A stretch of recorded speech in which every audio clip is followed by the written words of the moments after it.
Hello everyone, this is Shadow. Due to copyright restrictions on YouTube, I can't publish many of the audiobooks you love. That's why I've created a special paid service where you can enjoy over 300 high-quality audiobooks from platforms like Webnovel, Pocket FM, Audible, Wuxia, and more. Each novel comes as a one-time purchase, no subscriptions, no hidden fees. After payment, you'll receive full access via Telegram, along with all future updates for that novel. You'll find a wide selection of your favorite genres and titles, always in premium audio quality. Check the full list of available novels in the description. DM me now to get your favorite stories in audiobook form and start listening today.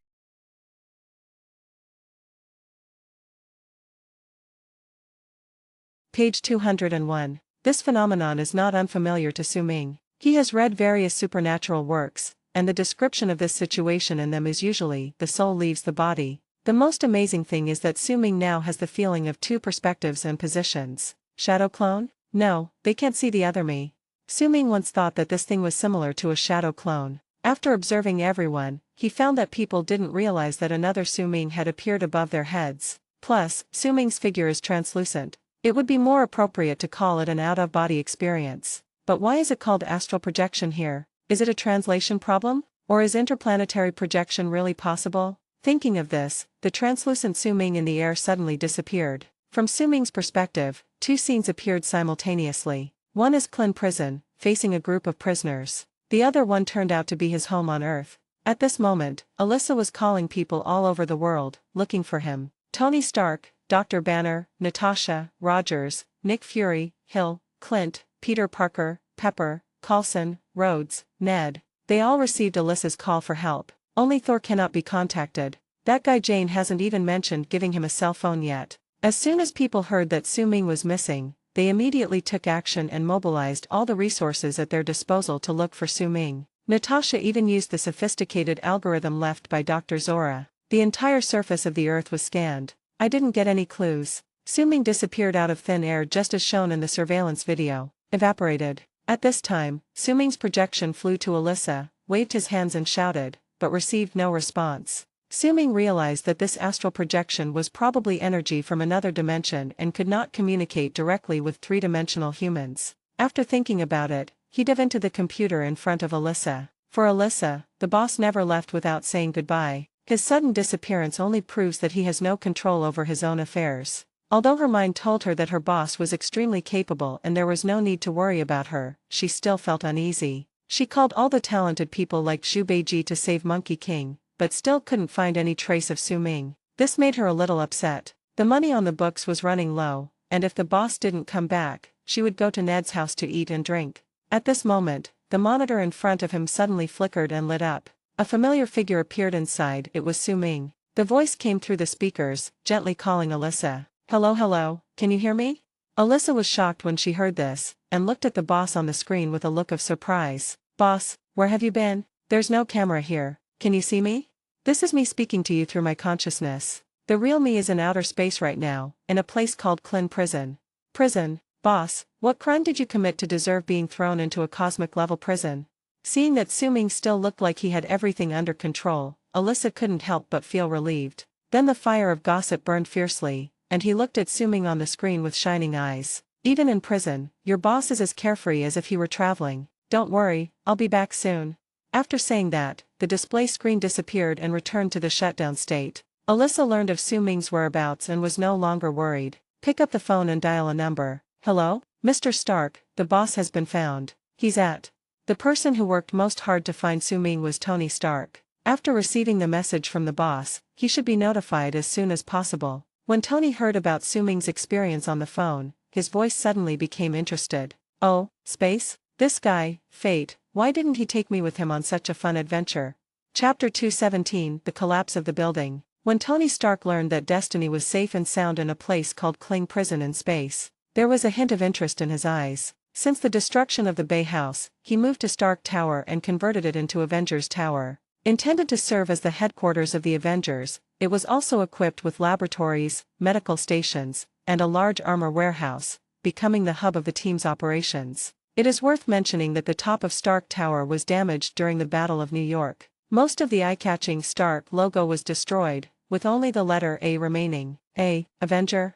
After the war, Tony looked at the only remaining letters on the building and felt that perhaps it was God's will that the building be converted into the Avengers' headquarters. Since then, Tony Stark has initiated the restoration and renovation of the building. The focus of life naturally shifted to the Liberty City Villa in Malibu, California. It wasn't until the villa was destroyed that Tony and Pepper, with the help of fate, crushed Killian's crazy plan and returned to Stark Tower. After removing the reactor, Tony tried to return to a quiet life and co-managed Stark Industries with Pepper. After a relaxing vacation, he felt that being a superhero was more enjoyable. After all, I have already maxed out my skills in eating, drinking and having fun, so it would be fine if I continued to have fun like this. Tony's sense of responsibility as a superhero drives him to secretly advance some projects. First, the artificial intelligence Jarvis was given a comprehensive upgrade, and then several sets of Mark armor were iteratively developed. For example, the Mark 43 optimized energy efficiency and flight stability, while the Mark 45 was the first to adopt a full-cover helmet design.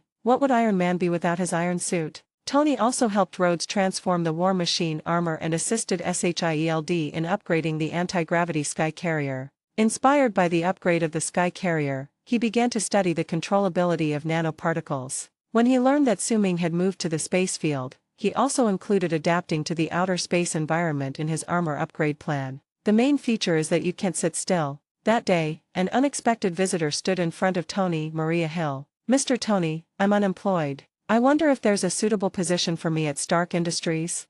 It's rare for the tall Maria not to be wearing a SHIELD uniform. Her light casual outfit made her look approachable. Smiling at Tony, who was a little confused, Tony saw that it was Hill, the all-round player of SHIELD, who came to apply for the job. A flash of surprise flashed in his eyes, but it was replaced by arrogance in an instant. "I'm still in need of a secretary to make coffee. I wonder if the assistant director of SHIELD would be willing to condescend to me.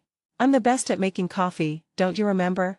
In this way, Agent Hill successfully entered Stark. Stark's legal team successfully protected her from pressure and investigation from various parties, providing her with a relatively safe haven. She originally wanted to seek refuge with Su-Ming, but he suddenly disappeared. The first thing Hill did after joining Stark was to use Stark's advanced technology to find Su-Ming. Natasha used the authority left by Fury to reversely track the Hydra conspiracy within the SHIELD system and obtain key data. After the final battle, she made all the confidential documents of SHIELD and Hydra, including agent lists and illegal experiment records, public on the internet, causing global shock. The documents were made public, and Natasha was also exposed for her past espionage activities. Later, at the highly anticipated congressional hearing, Natasha faced questions. "Agent, you should be aware that some members of this committee consider you to have both served and betrayed this country. You should be in jail, not talking back to us on Capitol Hill." Natasha shrugged it off. "These hypocritical politicians, when there is something wrong, they are picked on, and when there is nothing wrong, it is enough. You're not going to put us in jail. You won't put any of us in jail. Any idea why? Because you need us. Yes, the world is fragile, and yes, we have a responsibility to it, but we are also the ones who can best protect it. So if you want to arrest me, go ahead." After forcefully uncovering the secrets of the senior executives, Natasha left calmly, leaving everyone with a proud back. This directly led to her becoming a wanted person in many countries. She gave up her identity as the Black Widow, went underground, and became a wanderer. During this period, he also used the sophisticated algorithm left by Zora to help search for a missing person on the surface of the Earth, but to no avail. With the Hydra infiltration exposed, SHIELD lost its legitimacy. This special institution with such a long history cannot continue to exist. Governments around the world jointly froze its assets. Its headquarters, the Triskelion building, was sealed off, and the helicarrier project was permanently terminated. Loyal personnel such as Agent No. 13 Sharon Carter transferred to other intelligence agencies or retired. Nick Fury took off his iconic eye patch and burned the leather coat that represented the director of SHIELD. He put on ordinary sunglasses, retired as a dead man with some core information in hand, and went to Eastern Europe to start building a new intelligence network independent of the government. The secret team led by Coulson accepted Fury's instructions and continued to operate in an unofficial capacity, re-establish trust and fight against the remnants of Hydra. Before leaving, Fury met Steve and Sam in front of his own grave. He invited the two to work together to track down the remnants of Hydra, but was rejected. All Steve could think about was Bucky. Page 202, Sam said, "I'd rather be a soldier than a spy." Fury has no regrets. Everyone has their own path, and he still has a long way to go. If anyone asks about me, let him come here to find me. After shaking hands with the two men, Fury left in a very free and easy manner. Just the hooded leather jacket and old-fashioned sunglasses make the majestic director of SHIELD more like a rock star. I asked some friends in Kiev to help me with the things you wanted. Natasha came over and handed a file bag to Steve. Do me a favor and make an appointment with that nurse. She's not a nurse. You're not a SHIELD agent either. What's her name? Sharon, she's very nice. Before leaving, Natasha kissed Captain America on the cheek, marking the end of their period of fighting side by side. Be careful, Steve. It's best not to dig too deep into what's inside. Leaving behind the last words, Natasha also left. Steve opened the file and saw a picture of Bucky in a freezer. Falcon Sam Wilson came over and knew something about Captain America and his comrades. He knew that the idol's concern at the moment was his good brother, Bucky, who had transformed into a cold-blooded killer. Are you going to go find him? You don't have to follow. Steve never took his eyes off the document. Okay, when do we leave? The Falcon never leaves. Klin Prison. After dispersing the group of prisoners who were watching the fun, Su-Ming returned to the rearranged room, feeling a little tired. I had intended to study the system in the dead of night, but the talent upgrade made so much noise that it nearly blew off the roof of the prison. This upgrade has expanded Su-Ming's mental power to an unprecedented level. It is an effect that comes with the Supreme Mage's ability. He was so sleepy that he couldn't open his eyes, and he fell into a deep sleep instantly while lying on the bed. As for the upgrade he was thinking about, he could only wait until he woke up. Late at night, Quill lay among the aliens lying in a mess, enduring the shouts and stench coming from all around, unable to fall asleep. This fucking cell is far worse than the one at Su-Ming's house. As Quill frantically removed the foot from his face, he suddenly heard a murmur from outside. Take her to the shower room. It's easier to clean there, the blood will just wash away. Chapter 218 Reaching Agreement. Gamera was held firmly by two prisoners, with a very sharp metal bar across her neck, being escorted past Quill's cell door. Seeing this, Quill removed the thick arm that was holding him and followed. He still had something to ask Gamera, and she couldn't afford to get into any trouble right now. Rocket the raccoon has sharp senses and the slightest movement will make him alert and wake up. Watching Quill get up and leave, he asked doubtfully, Quill, where are you going? I ran to the cage and asked, but got no response. Gamera, you have committed unforgivable evil in the universe and are now sentenced to death. A thin alien gestured towards Gamera's neck with a homemade dagger, intending to cut her artery. Suddenly a deep and hoarse voice sounded behind him. You dare. In the dim light, a tall figure slowly approached. The upper body is naked, the muscles are well developed, and there is a strong sense of oppression. You know who I am? Those with good eyesight recognize this big man. Drax, known as the Destroyer. At this time, Quill and Rocket also quietly came to the door and observed the situation inside. Why do they call me that? Drax glared at the few people with his round eyes like a gangster. The alien who was about to sentence Gamera to death was a little confused, but under Drax's pressure, his voice trembled with a hint of flattery. You killed many of Ronan's men. Answer Drax's question honestly. Drax walked slowly to Gamera, his eyes filled with hatred and murderous intent. Ronan killed my wife Ovet, and my daughter Kamaria. He slaughtered them right there, laughing like crazy. When he laughed, Drax suddenly roared, which scared several people. I don't understand what his intentions are. It's not your turn to take her life. Ronan destroyed my family, and I will make him pay with blood. At this time, several aliens finally understood the purpose of this strong man's visit. It turns out that he wanted to do it himself. Big brother, you should have told me earlier. You made an appearance like this. You almost scared me to death. Okay, Drax, here you go.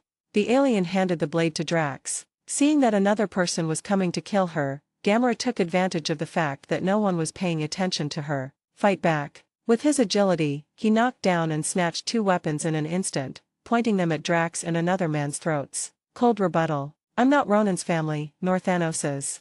Then he put down his weapon and stared into Drax's eyes. I'm your only hope of stopping him. Gamera thought she had made things clear, but she underestimated the amount of muscle in Drax's brain. He roared, grabbed Gamera's neck and pushed her against the wall. Gamera's breathing was blocked and her green face instantly turned purple. Listen, stop talking nonsense. As he spoke, he was about to take action. Hey. At this time, Quill had approached quietly, and seeing that Gamera was in danger, he spoke out to stop her. Don't you just want to kill Ronan for revenge? But what you're doing now isn't a very clever move. Drax recognized Quill. Aren't you the boy this female devil wants to kill? Quill answered automatically, his mouth faster than his brain. She's not the first woman who wants to kill me. Look, this is what a hot girl from Reject Star left behind. She attacked me with a fork because I left her without saying goodbye. This is Miss Creixing, who wants to rip me open. She saw me there with a skinny Asagavarian chick whom I knew from researching. Have you seen the Asagavarians? They have tentacles and their teeth are as sharp as needles. Oh, you don't want to know that. Quill said as he showed Drax the wounds on his body and slowly approached. Quill didn't stop his verbal attack until Drax became a little impatient with his rapid-fire barrage of words. Here's the real advice. What I want to say is that this woman betrayed Ronan, and he will definitely not forgive her. When he comes to find her, you can. As he spoke, he ran his fingers across his neck and made a killing gesture. Drax asked seriously, why would I be rubbing circles around his neck with my fingers? Quill's eyes widened slightly, bewildered. What the hell? Don't you understand this gesture? Asking this so seriously, I'm afraid it's a bit foolish. His eyes narrowed and rolled slightly. Looking at Drax again, he found that he was looking at him seriously, and finally confirmed that this guy was stupid. He's a fool with muscles in his brain. But Gamera was in his hands, and he was holding the murder weapon, so he had to explain. It's just a metaphor, meaning you could slit his throat. Feeling that he had explained it as clearly as possible, Quill let out a wicked smile as he beckoned Drax to imagine the scene. Drax did not accept or understand Quill's meaning. I'm not going to cut his throat, I'm going to take his head off. His expression was serious as if he was in a meeting. Page 203. Cutting the throat is a symbol, it means killing him. You all know the gesture, right? Quill was a little overwhelmed and could only explain patiently, and even pulled the alien next to him. The alien on the side responded enthusiastically. No. Look, everyone knows. Well, no, not everyone. Quill was about to emphasize that this was a gesture that everyone knew, but suddenly realized that the guy in front of him really didn't know it, so he spoke immediately. The main focus is on being considerate. Finally, Quill, unable to bear it any longer, chose to speak frankly. You'd better keep her alive, don't mention Ronan as the executioner. Finally, some words touched Drax's dull nerves. He turned to look at Gamera, who looked in pain, and let go of her hand. Gamera regained her breath, coughing as she adjusted. Drax looked at the knife in his hand and said, I like your knife, it belongs to me. Step out of the shower. The alien who wanted to execute Gamera looked at Drax's back as he left with the knife, feeling aggrieved. That's my favorite knife too. In theory, Quill saved Gamera, but he said he didn't care whether she lived or died. Gamera didn't understand what this person meant. Then why didn't you ask them to kill me? At this time, Quill finally revealed his intentions. Because you know who to find to sell the ball. Gamera, however, was somewhat confused about Quill's persistence. We're stuck here, why are we even talking about selling the ball? At this time, Quill looked at the raccoon next to him with confidence. Our good friend Rocket is an incredible athlete who has passed through 22 prisons. We can definitely get out. The Rockets had no doubt about the matter, adding, but once we get out, we'll hand you over to Yonda to collect my bounty. Quill had a plan for this and asked Gamera, how much is your buyer willing to pay for this ball? 4 billion units. What? Oh my god. The Rockets were surprised by the sudden huge number. Yonda's bounty is only 40, but here it's 4 billion. The strong contrast made him feel a little unbalanced for a moment. Gamera then spoke her true feelings, saying that the bounty she got in exchange for the ball was her only chance to escape the clutches of Thanos and Ronan. He also said that if he could get out, he would take them to see the buyer immediately. Rocket remembered something very important and frowned. But this ball is currently in Su Ming's hands. How can we get it from him? Will he agree to sell it? As soon as the words fell, a gentle voice sounded, and Su Ming walked out from the shadows. Why not? I agree. Chapter 219, Prison Break Plan. Oh my god, didn't you just cremate yourself? Quill jumped at the sudden sound. Although he was almost pregnant from being squeezed in the crowd just now, the raging fire and heat wave made him very sure that Su Ming was definitely pregnant. I was still thinking of taking the spirit ball away without anyone noticing, but I didn't expect this guy to suddenly appear in front of me. Quill looked like he had just woken up, his eyes were rounder than a raccoon's. Rocket's hair stood up and his pupils trembled. He wanted to say something but found that Quill had said his lines first. He stared at Su Ming blankly and nodded in agreement subconsciously. Gamera has been traveling around Thanos for so many years and has developed great courage. Although he was surprised that Su Ming was safe and sound, he did not make the fool-like sound of Quill. His mind raced, and he became even more convinced that Su Ming was no ordinary guy. His eyes flickered as he quietly took a step closer to Quill. Although Quill was a funny guy, he had saved her just now. He also stated his purpose frankly. This silly feeling made Gamera feel safe. But Su Ming is different. From the very beginning, he left Gamera with the impression of being mysterious and powerful. The oppressive feeling brought by the aura he unintentionally exuded was even comparable to that of Thanos. My abdomen instinctively twitched. That kick almost took her life, if her body hadn't been modified to enhance her recovery ability. She had already finished shooting. This time, Suming suddenly changed his mind and agreed to sell the spirit ball. Could there be a bigger conspiracy? Thinking of this, Gamera looked at Suming with a defensive look on her face, and moved closer to Quill and Rocket. Suming's idea was simple. He knew where Gamera was going to take Quill. That was Tanliatuan's territory. This guy with a hobby of collecting really has a lot of information, which is beyond the reach of the middleman. On the one hand, the energy of the Power Stone had been almost absorbed by him, and it could not be exchanged if he kept it in his hand. It will also affect the subsequent plot and make the situation unpredictable. The Guardians of the Galaxy's intrusion into Captain America 2 is a good example. On the other hand, he also wanted to ask the Collector what the Star Core fragments were and what their use was. Apart from him, Suming really couldn't think of anyone else who might know about this. The Collector is also a person who won't show his hand until he sees the rabbit. The cosmic spirit ball in his hand can just be a bargaining chip to exchange information with him. Gamera also needs to lead the way to where the Collector is. Therefore, cooperation becomes a natural thing. Suming had already figured it out that it was impossible to return empty-handed from this interstellar journey. Ronan's giant battleships and the Nova Legion's defense spacecraft were his targets. Thinking back to that giant battleship and the overwhelming number of spaceships, the scale and number far exceeded the battle sequence of the Chidori Legion. I think numbers must be beautiful. In comparison, the cosmic spirit orb is at most a plot prop and cannot be considered a real gain. Looking at the confused people, Suming wondered if he had scared them before. What's wrong with you guys looking like you've seen a ghost? I understand your plan. I agree to sell the spirit ball and split the bounty between the four of us. How do you think? Suming felt that they didn't hear what he just said clearly, so he spoke again. I'm Groot.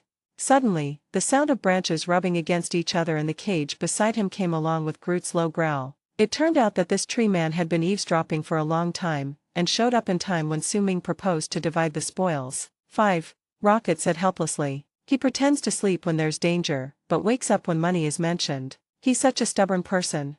Even though he was complaining about Groot, Rocket couldn't hide his excitement. The 40 bounty instantly became 4 billion. Even if a lot of it would be taken away by others, the remaining amount would still be a considerable income. This deal, only a fool wouldn't do it. Let me do the math. 40 billion divided by 5 equals 8 million. A whole 8 million units. I'm going to make a fortune. Dark Star, you have been betrayed, Ronan. A huge and ferocious projection of an alien face reminded Ronan fiercely. Ronan, however, felt that there was nothing to worry about. Gamera was just captured. She might not have found the cosmic orb yet. Xingyun, who was standing by, looked disdainful when he heard this. One by one, whether it is Thanos or Ronan, they all prefer Gamera. Obviously, she is not her father's biological daughter, so why does Gamera receive the same attention as his biological daughter? Fake. My informant in Krillin prison told me that Gamera has other plans, and your alliance with Thanos is in jeopardy. Thanos wants to summon you, go quickly. With a roar, the projected image disappeared instantly. Ronan thought about the news he had just received and ordered the spaceship to head towards Thanos' territory. Temple. With all due respect, Thanos, your daughter caused this trouble, and yet you come to summon me?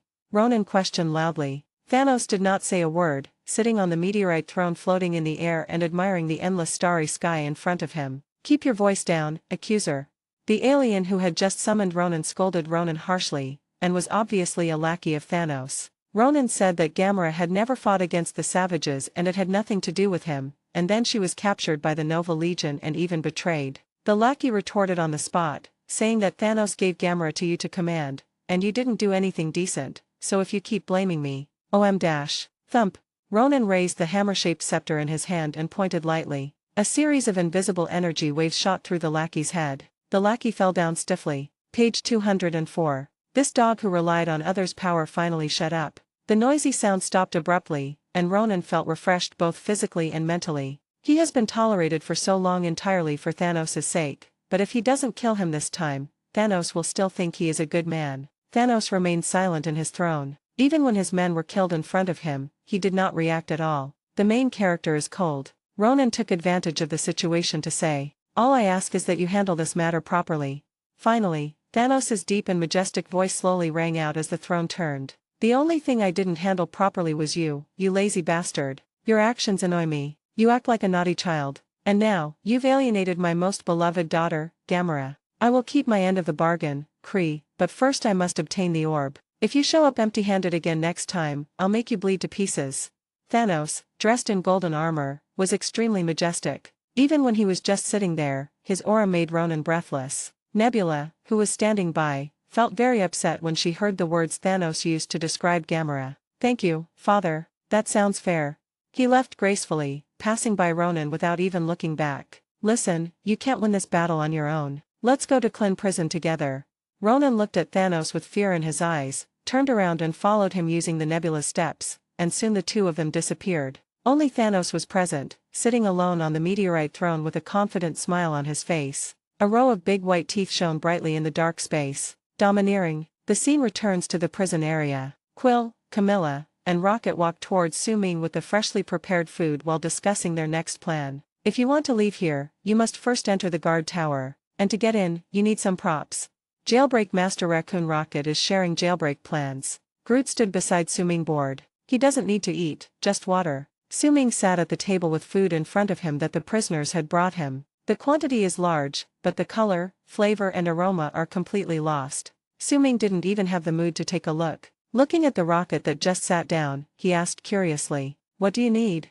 Chapter 220, It's a Mistake. Ugh, are you sure you can eat this? This taste, it's just like swill fermented by the sun. It's sour and smelly, and damn hot. Rocket ate a mouthful of food and immediately spat it out, scratching his tongue frantically with his two claws, as if trying to clean off the remaining taste. It looks very painful. Seeing this, Quill and Gamera looked at each other, quietly put down the spoons in their hands, and pushed the plates forward unnoticeably. What do you need?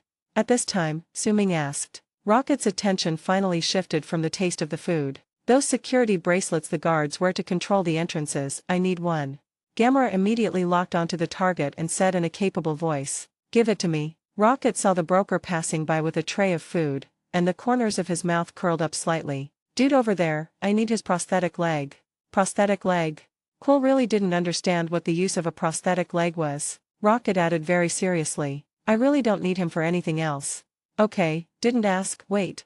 Quill looked at the artificial leg again and found that its owner was his old friend, the broker. "I originally wanted to take on this job, but I couldn't bring myself to say it anymore. Can you change someone? I know him, and I'm embarrassed to do it." Quill looked at the limping broker again, a look of embarrassment on his face. "If you don't go, are you going to let Su Ming go? He has already contributed the most important spirit ball, so we have to do something to prove our worth." Rocket saw Quill suddenly become shy, slammed the table and stood on the stool, looking straight into Quill's eyes. Quill's eyes were very complicated. For many years he had been selling stolen goods to a broker who, although greedy and skilled at bargaining, was honest. The cooperative relationship between the two is also relatively stable. If he snatched the broker's prosthetic leg, it would be like personally cutting off an important channel for selling stolen goods. Seeing that Quill was in a difficult situation, Rocket sighed. "Forget it, I'll make the prosthetic leg, you just need to help me." Rocket's words made Quill feel relieved. He looked around with a sneaky look, thinking about finding something to cover his face when he took action. Don't be recognized. Finally, behind that wall, there's a black passage with a flashing yellow light. Do you see it? There's an X-stone energy cell behind that. Purple box, green line, to get into the guard tower, I need that. Several people looked in the direction indicated by the rocket and found that the structure there was very tight. Gamera couldn't help but ask, "How can I get that thing?" Rocket already had a plan in mind. He planned to let Gamera sacrifice her beauty to divert everyone's attention, which would make it easier to take action. At this moment, no one noticed that Groot had arrived under the guard tower. He stretched out his arms, forcefully pulled off the outer shell of the guard tower, and threw it aside. What? A passing prisoner was hit on the head by a large, thick piece of iron and fell asleep on the spot. This scene attracted everyone's attention, including Drax who was passing by. He stood there with his plate, looking at the frantic Groot. He turned around and looked at the few people who were still in a heated discussion, looking confused. Su Ming had already noticed Groot's actions, but he didn't say anything. In front of the Guardians of the Galaxy, tacit understanding is more valuable than gold. He looked at the unlucky guy who was knocked down with a funny face. A large bump was visible on the head. Hiss, it hurts just looking at it. The most amazing thing is that such a big commotion did not attract the attention of Quill and others. They were also discussing whether the prisoners would approve of Camilla's hot body. Groot pulled out the battery and stretched the cord out long. His simple mind only remembered that Rocket had just said he needed a battery, so he took action. Regardless of the fact that the jailbreak plan is not yet fully mature. Until the wire broke, causing the entire prison to flash red alarm. A few people realized that the jailbreak plan seemed to have started at some point. Rocket looked at the battery Truett handed over in confusion and pretended to be calm. Okay, let's get the batteries first, and take it one step at a time. He grabbed the hair on his face and collapsed. The emergency state was activated and swarms of drones arrived quickly. I'll take care of the bracelet. After leaving a word, Gamera disappeared into the crowd. Prosthetic leg. Quill looked at Rocket, who looked devastated, and warned him, tearing off a piece of cloth from his pants and covering his face with it. Rocket cheered up after hearing Quill's reminder. Seeing that Quill was wearing a mask, he looked confused. What is this for? Don't you know? I like to wear a mask when I work. Stop talking nonsense and get moving. Quill's muffled voice came from behind his mask, and he pulled up his rocket and ran towards the broker. Hey, I'm waiting for you here. Su-Ming saw that several people were taking action with good efficiency, and they finally looked like a team. Drop the device in your hand or we will open fire. The drones quickly surrounded Groot, and the guard tower's loudspeakers blared warnings. I'm Groot. In response, they were met with Groot's furious roar. Da-da-da. The drone opened fire decisively, and bullets flew all over the sky. The prisoners screamed and panicked. Groot was showered with bullets, and the small branches on his body broke and fell off like snow. Page 205. Crack. The tree man waved his arms and smashed down a drone, announcing the official start of the prison break. The stray bullet rushed towards Su-Ming, but suddenly stopped in front of him and hovered quietly. Unlike the noise elsewhere, the area around Su-Ming is like a quiet harbor. No one could make him move an inch. Ignoring the bullets around him, Su-Ming looked towards Quill. He looked like he was just watching the fun. Quill pounced and the broker fell to the ground. Do it quickly. Disguising his hoarse voice, Quill hugged the broker's artificial leg tightly, signaling Rocket to move faster. Rocket quickly took the dagger from Drax's waist, held it in his mouth and ran with all four claws. Just as he jumped high and was about to swing his knife, a stray bullet flew past his hair. He subconsciously closed his eyes and slashed at the position he remembered. Crack. Ah, my legs. I don't know if it's because the knife is too sharp or the broker is too thin. The raccoon's small body chopped off the broker's leg, the good leg. With blood splattered all over his face, Quill was stunned on the spot. He was still holding on to his artificial leg when he saw the broker's other leg spinning past him. Quill yelled subconsciously, "Hey man, are you mistaken?" As the broker struggled in pain, his prosthetic leg came off, causing Quill to fall. Quill was still staring blankly at the good leg that fell not far away. The broker is in a miserable state at this moment. The intense pain almost made him die on the spot. He cursed loudly at the guy who hurt him, and in his panic he seemed to hear a familiar voice. Looking closely, he saw a furry figure falling on him due to inertia, a raccoon. You again? Don't bully people like this. I'll fight you. When enemies meet, their eyes turn bloodshot. The raccoon in front of him made him hate it so much that his teeth itched. It was it that blew up my house, it was it that broke my toes, and now it was it that cut off my only remaining good leg. Nemesis. Absolute nemesis. The broker looked around, trying to find someone suitable. I wanted to kill this damn raccoon right now, but the raccoon kicked him with its legs and used the force to escape. Done. Quill, retreat. Rocket called out to Quill and quickly ran towards Groot. Looking at it running with its four claws spread out, the broker was so sad that he could not even cry, but suddenly realized what was happening. Quill.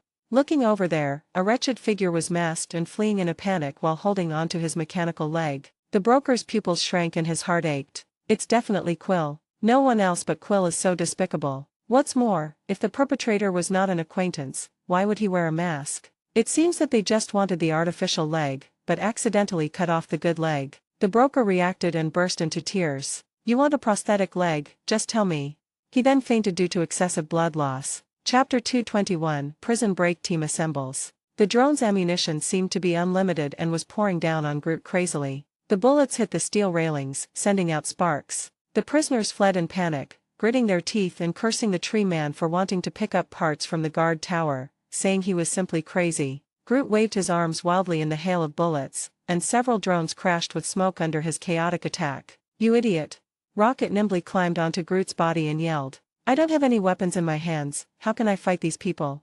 Suddenly, a drone found an opening and launched a barrage of attacks at Groot's face. Groot raised his arms, and large branches quickly spread out in front of him to form a thick shield, trying to block the bullets that were like pouring water. Seeing Groot in a passive position, several guards were shocked. This guy is under control. Listen to my command and fire. Drax saw that several guards who were less than 2 meters away from him dared to ignore him. I can't bear it anymore. He roared and transformed into a power train, charging forward, and with a series of moves, he knocked down the guards who came to support him. No matter how you look at it, it's the moves from American wrestling. Super little monster. He picked up a weapon and threw it at Rocket, yelling at the same time. The weapon spun through the air and flew across the line of fire toward the rocket. Crack. The raccoon who caught the weapon seemed to have become a different person. Oh no, a different bear. Oh yeah. He loaded the gun skillfully and fired at the drone. Da-da-da. He opened his mouth and roared excitedly. Ah ha ha ha ha, it's so cool. The drones fell to the ground one after another under the cover of machine gun fire. Gamera has approached the guard wearing the control bracelet and is using her own method to obtain the props. Quill held onto the broker's mechanical legs and dodged left and right, rushed to the guard's gun. Put your legs down.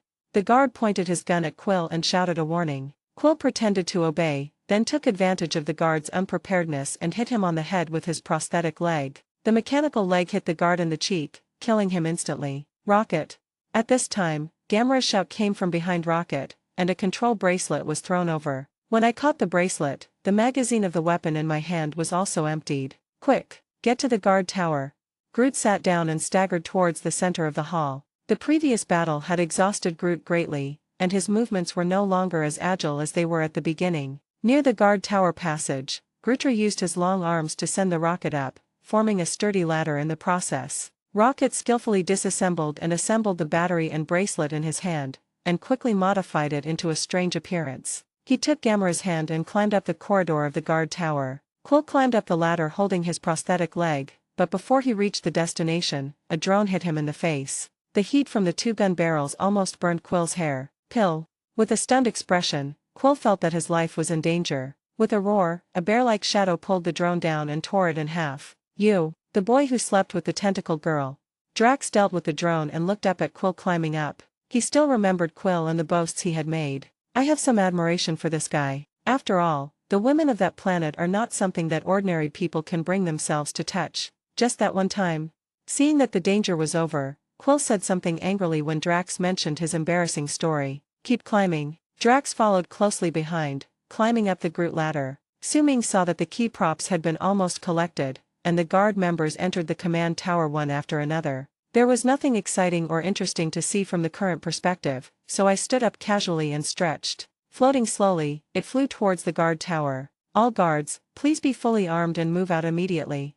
The staff in the control tower called out on the communicator, but before they could finish their words, they heard the sound of the gate opening. He turned around stiffly and found several vicious criminals standing in front of him. There was also a gangster carrying a prosthetic leg, looking at him provocatively. He subconsciously raised his hands in surrender, but was wrapped up by a stretched vine and thrown out. It almost hit Su-Ming who had just arrived. Oh, be careful.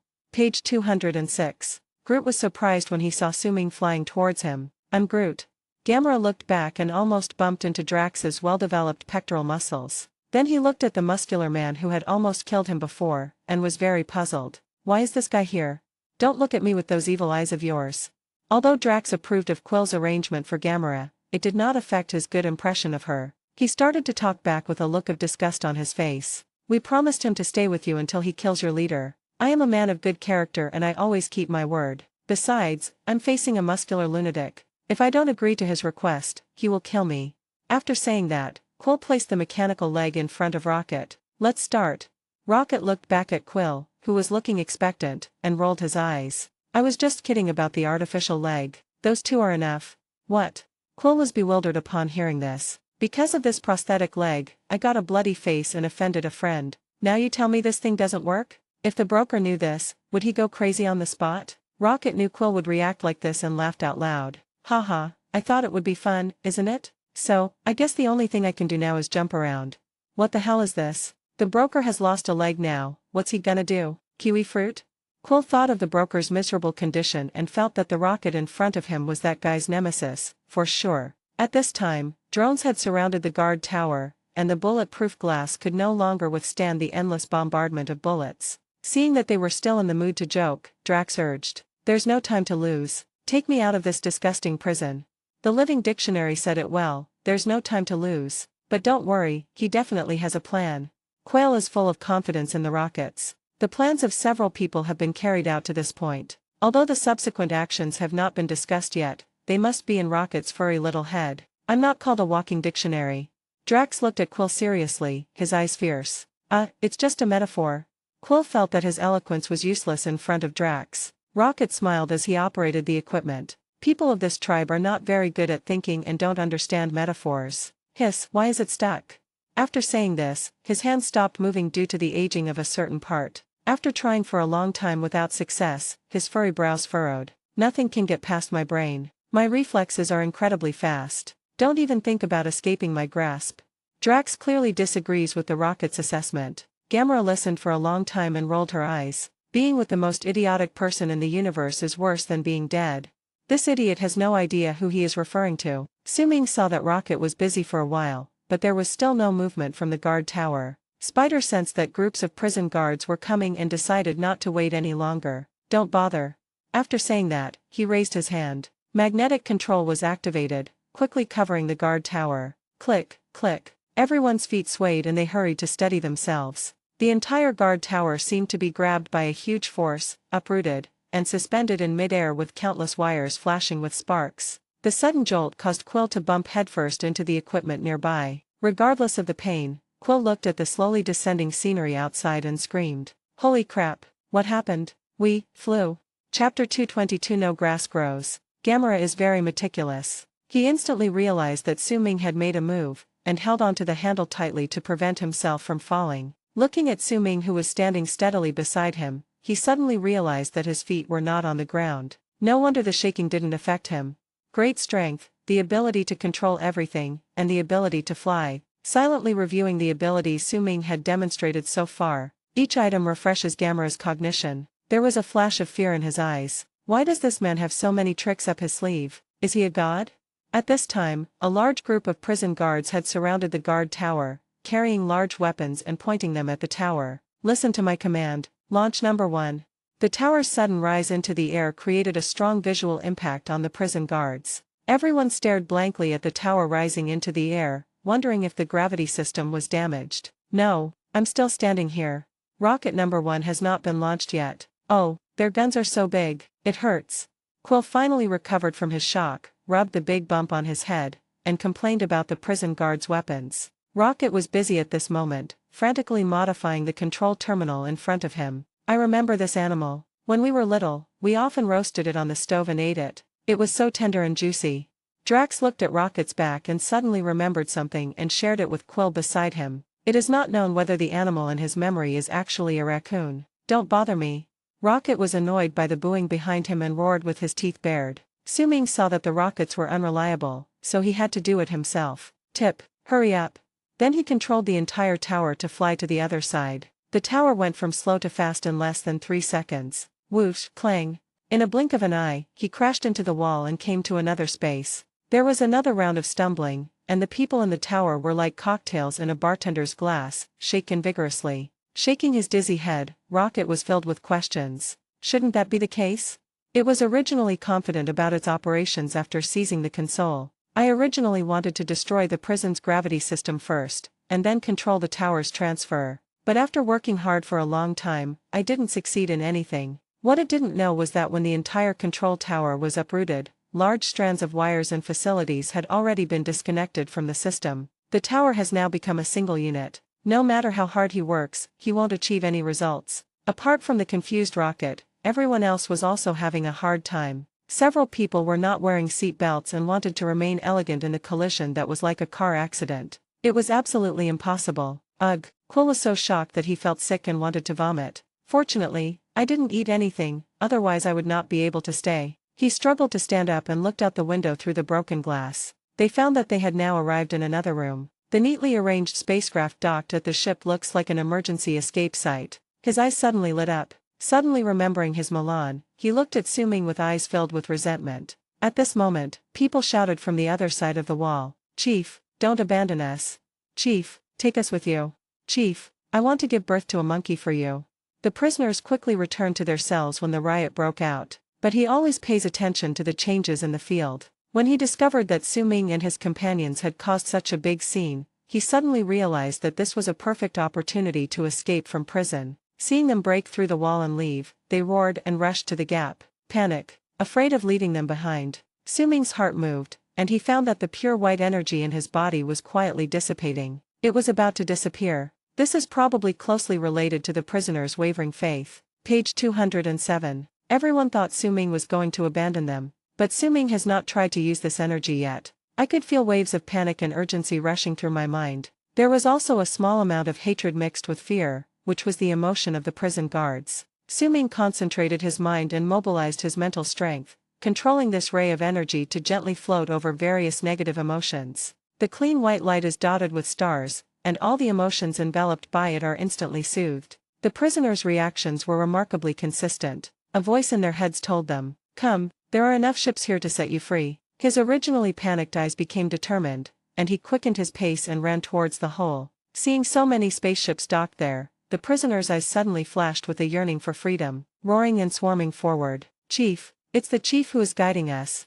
The prison guards were also affected. They had already foreseen that they would be sent to a military court to face trial, but they had no choice but to mechanically carry out orders. Pointing guns at the frantically fleeing prisoners, he shouted at them to go back. "But my heart is filled with despair," and a voice suddenly told them in their ears. Prison guards and prisoners are both imprisoned. Showing off their power to the prisoners on a daily basis does not relieve their inner restlessness. Only true freedom can allow them to regain their dignity. Reason told them that the voice was the whisper of the devil, tempting them to escape together. But they had to admit that what the other person said was right. The dark prison life has smoothed out their edges. The mechanical repetitive daily work is no different from the criminals imprisoned in the cage. Thinking of this, the prison guards dropped their weapons in twos and threes, joined the escape team one after another. "Idiot, don't fight. Do you know how to fly a spaceship? Let me do it." In this way, both prison guards and prisoners were scrambling to board the ship. I was afraid of being left behind in this godforsaken Klin prison. Out of respect for the leader Su-ming, no one touched the largest spaceship, it was reserved for him. Su-ming asked everyone to walk out of the command tower and came to the spaceship surrounded by prisoners and prison guards. He looked around at the prisoners and guards with fiery eyes. Su-ming thought to himself, "And you still say this isn't a cult talent? If I'd known it was so effective, why would I have bothered with all that effort?" Looking at Rocket, who was still doubting himself, Su-ming gave Quill a look. "Go get all the big guy stuff." After saying that, he was the first to board the spaceship under everyone's admiring gaze. Quill was shocked when he heard this. Yes, everyone's clothes, equipment, and spirit balls are still in the storage room. "Turn around and run." Gamera followed closely behind. "I'm Groot." Gru pulled the distracted Rocket and followed Su-ming onto the spaceship. Rocket was wrapped in vines and flying in the air, staring straight at the destroyed command tower. He was still muttering, "There's no reason. Damn, I didn't give that bastard back to me." "Put back what?" Quill handed a package to Gamera. "Take it and return to the ship. I'll be back soon." Not long after, Gamera returned to the spaceship with a bunch of things. "Where's the guy who slept with the tentacle girl?" Drax asked in confusion when he saw that Gamera was alone. He said, "Wait." Gamera turned her back to everyone and changed into her own clothes. She's about the same size as Hill, but she's too green." Su-ming looked at Gamera's slim back and thought randomly. At this time, everyone boarded the spaceship, waiting for Su-ming's order, and Klin prison would become a giant garbage dump in the universe. Until Quill came running back panting with his Walkman in his hand, looking relieved. Su-ming knew it was time to move on to the next map. "Let's go, wait for me not far away." With Su-ming's wave of his hand, all the spaceship engines started at the same time, and hundreds of spaceships of different sizes left Klin prison one after another. Very spectacular. Su-ming came out of the boat alone, enduring the vacuum and cold. "Put your hands on the prison walls." Exchange. Plus $1.2 trillion US. Exchange successful. Account balance $22,250 billion US. Under everyone's shocked gaze, Klin prison was surrounded by millions of meteorites. Slowly disappeared. Oh my god. Chapter 223. Everyone returns. I can't believe this is real. That man is the leader? That's right. He destroyed the entire Klin prison. Well done. It's definitely fun. I feel like there should be an explosion or something. I know what you want to say, brother. I think so too, but I have to remind you that that's the leader. It is not surprising that space, with its vacuum environment and lack of sound transmission medium, always remains dead silent. Strangely, the prisoners in the hundreds of spaceships that had just flown out of Klin prison, who should have been celebrating, were now completely silent. People saw Klin prison, a huge structure that had stood in space for many years, disappear before their eyes, as if it had never appeared, as if it were a dream. This silence lasted until Su-Ming calmly returned to the spaceship and was broken by noisy discussions. For a moment, the topic of discussion in every spaceship was surprisingly consistent: Su-Ming. People's eyes sparkled with excitement, and they talked about every detail of Su-Ming with saliva splashing. They treated him as if he were a god. Those prison guards who ran out with the prisoners on impulse felt extremely fortunate before they had time to regret it. On the one hand, I thought that it was a good thing that I followed my inner voice and escaped, otherwise would it have turned into nothingness like Klin prison? On the other hand, after witnessing Su-Ming's strength, the prison guards felt that they would no longer feel hopeless even if they faced the liquidation of the Nova Legion in the future, because they have a new backer, a very powerful one. Hundreds of spaceships shook at the same time, and the thunderous cheers seemed to penetrate the space and reach Su-Ming, so that he can know how happy everyone is. But the spacecraft did not take off for a long time. All eyes were focused on Su-Ming, waiting for the leader's next instructions. They're determined to follow this boss. Su-Ming returned to the spaceship, brushed off the frost on his hands, looked at the people in awe, and said with a smile, "Are you ready?" Rocket was best at mechanics, and when he sat back in the cockpit of the spacecraft, his confidence returned. Solemnly vow, "I've been waiting for you, boss." Su-Ming successfully won the respect of the rockets with his godlike methods. The raccoon thought that the turbulent life of himself and Groot after years of wandering in space might really come to an end this time. Having a strong support and sharing a bounty of hundreds of millions, isn't this the life you long for? Unconsciously, he regarded Su-Ming as the core of the team. Boss? Su-Ming was a little surprised by the rocket's new name. When did this grumpy raccoon become so sensible? When Drax first saw Quill return to the team, he looked at him with new eyes. "You are a courageous young man. You are a capable ally who can fight Ronan to the death. Good friend, what important things are you looking for?" As a result, while fiddling with the Walkman handed to him by Quill, his all-seeing brain suddenly crashed. Ever since he witnessed Su-Ming's methods, in comparison, Drax suddenly felt that Quill's back was just like that. Patting Su-Ming's back heavily, Drax said excitedly, "Powerful man, even Ronan is no match for you. I can definitely twist his head off if I follow you."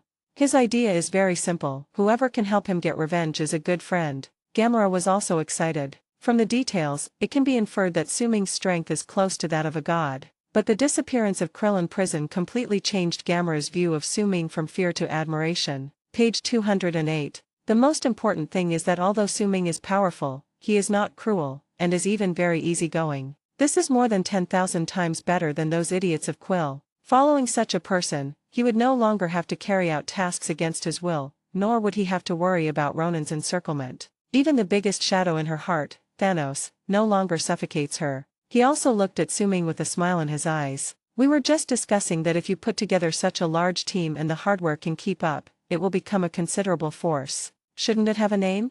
Listening to Gamera's words, Su-Ming seemed to be thinking about something. "I just wanted to prevent the new power in my body from dissipating, or to try out its effect before it dissipated. Unexpectedly, I gained a large number of followers." This was something Su-Ming had never expected. Suddenly, a strong wave of emotion swept over from all directions. Su-Ming seemed to have turned into a reef in the waves, being washed away madly. Excited, thrilled, fortunate, and joyful. In short, it's all kinds of happiness. Su-Ming looked through the glass at the large number of spaceships surrounding him. Realizing that this was a coincidence, the inner thoughts of the prisoners and prison guards who followed him to escape the shackles. Infected by this joyful atmosphere, I felt much more cheerful. He found that all the spaceships were still floating quietly, as if waiting for his orders. Su-Ming looked at Gamera and ordered, "Lead the way, let's find a buyer first. As for the name and other matters, there's no rush." "Yes."